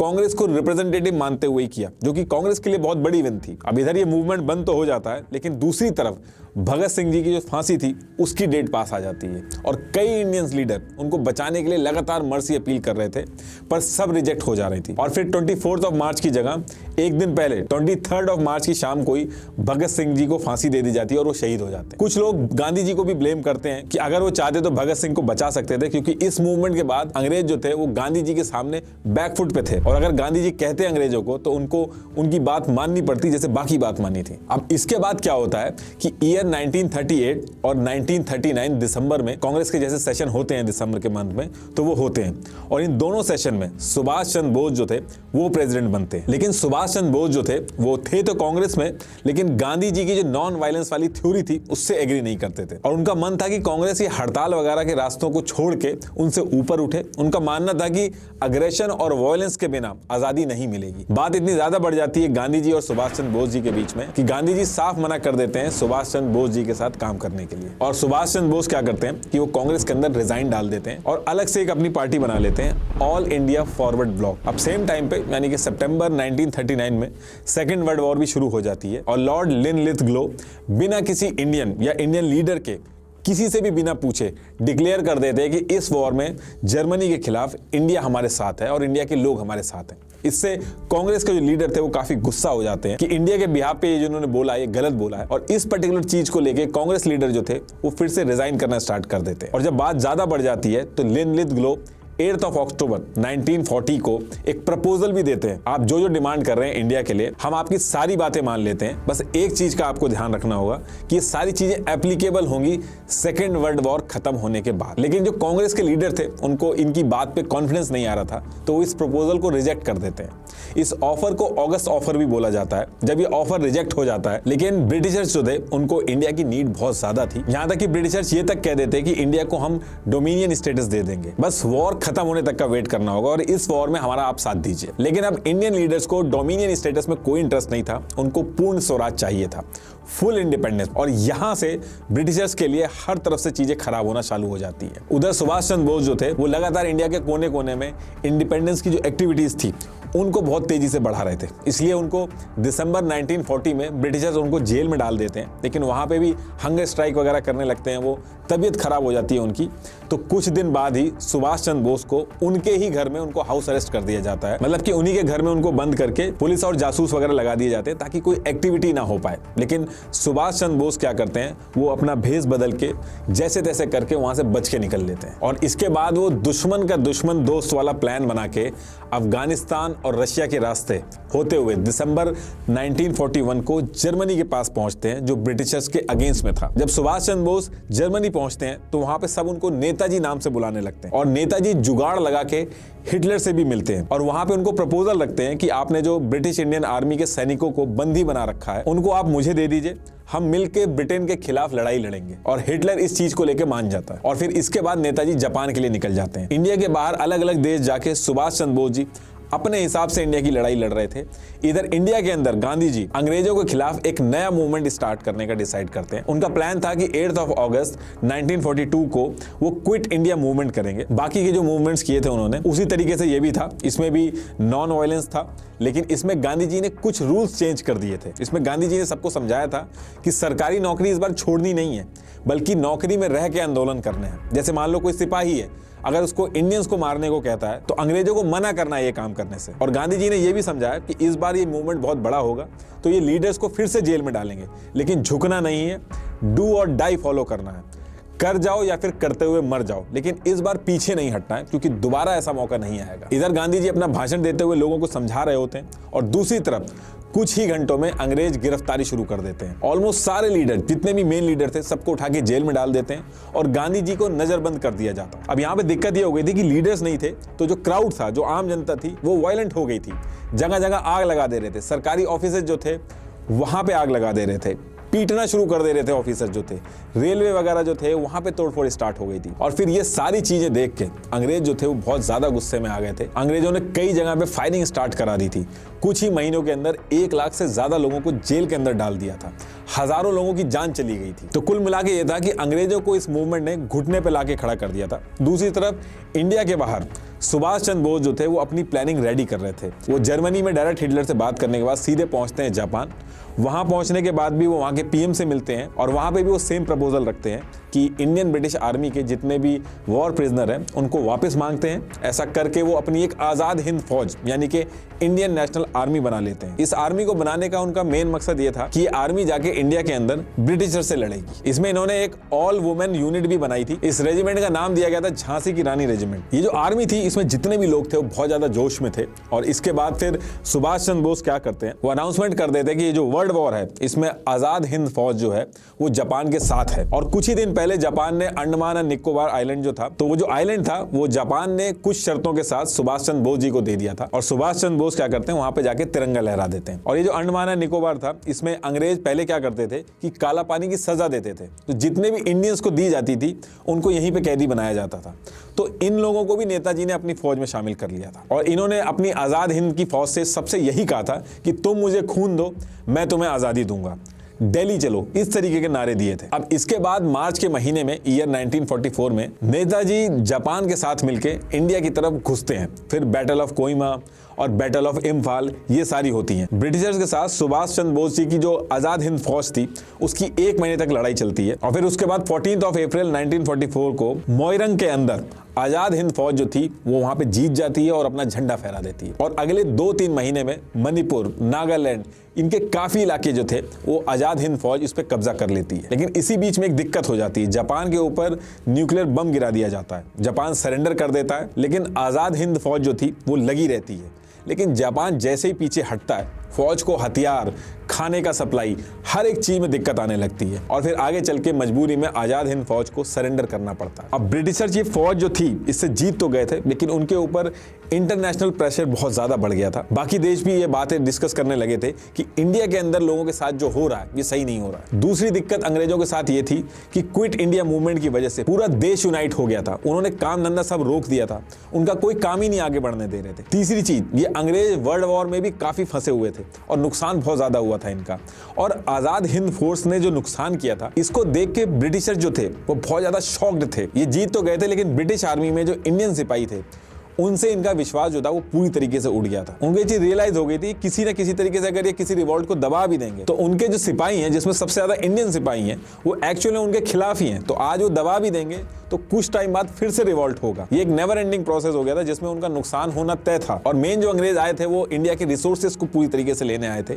इंडिया के रिसोर्स को पूरी तरीके से यूज करके इंडिया को गरीब तो उन्होंने ऑलरेडी बना ही चुके थे। तो ये सारी चीजें थी, यूके की जो पॉलिटिक्स थी वहां पे भी ये सारी चीजें डिस्कस हो रही थी कि इंडिया में ये जो चल रहा है ये एक नुकसान का सौदा है। अब इसके बाद यूके के अंदर चुनाव आने वाले होते हैं और जो ऑपोजिशन पार्टी थी यानी कि लेबर पार्टी थी, उसने अपने मैनिफेस्टो में बोल दिया कि इंडिया को वो सेल्फ गवर्नेंस देंगे। उनका मानना था कि यूके अगर इंडिया से बाहर निकल आए तो ही उसके लिए बढ़िया है। और उन्होंने ये भी बोला कि अगर वो जीत जाएंगे तो इंडिया को फ्री कर देंगे। और फिर इसके बाद यूके के अंदर जनरल इलेक्शन होते हैं। लेबर पार्टी के क्लेमेंट एटली यूके के प्राइम मिनिस्टर बनते हैं और सितंबर 1945 को वो अनाउंसमेंट करते हैं कि दिसंबर 1945 से जनवरी 1946 में इंडिया के अंदर वो इलेक्शन करवाएंगे और इंडिया की जनता जिन कैंडिडेट्स को इलेक्शन में जितवाएगी उनके हिसाब से ही कॉन्स्टिट्यूशनल असेंबली बनाई जाएगी, जो कि इंडिया का खुद का अपना कॉन्स्टिट्यूशन होगा। और फिर 2 साल बाद 10 फरवरी 1947 को यूके के पीएम एटली एक हिस्टोरिकल स्पीच देते हैं जिसमें वो बोलते हैं कि अगले साल जून में यानी कि जून 1948 में इंडिया को इंडिपेंडेंस दे दी जाएगी और इंडिया का खुद का कॉन्स्टिट्यूशन होगा। इंडिया एक इंडिपेंडेंट कंट्री होगी जिसको इंडियंस चलाएंगे और ब्रिटिशर्स इंडिया से बाहर चले जाएंगे। और जैसा वो कहते हैं वैसा ही होता है, लेकिन आजादी की डेट चेंज होती है। जून 1948 की बजाय अगस्त 1947 में हमें आज़ादी मिलती है। अब ये 10 महीने पहले क्यों आज़ादी मिली, इसको हम जो इस सीरीज के आगे जो वीडियो बनाएंगे उसमें जो बंटवारे वाली वीडियो बनाएंगे, इंडिया पाकिस्तान का कैसे बंटवारा हुआ, उसमें ये चीज आपको पता चलेगी। लास्ट में एक बार फिर से आपको बता दूं कि कुक्कू एफएम की ऑडियो बुक आजाद हिंद सरकार ड्रीम ऑफ अ वॉरियर जरूर सुनिएगा, लिंक मैंने डिस्क्रिप्शन में दे दिया। Thank you.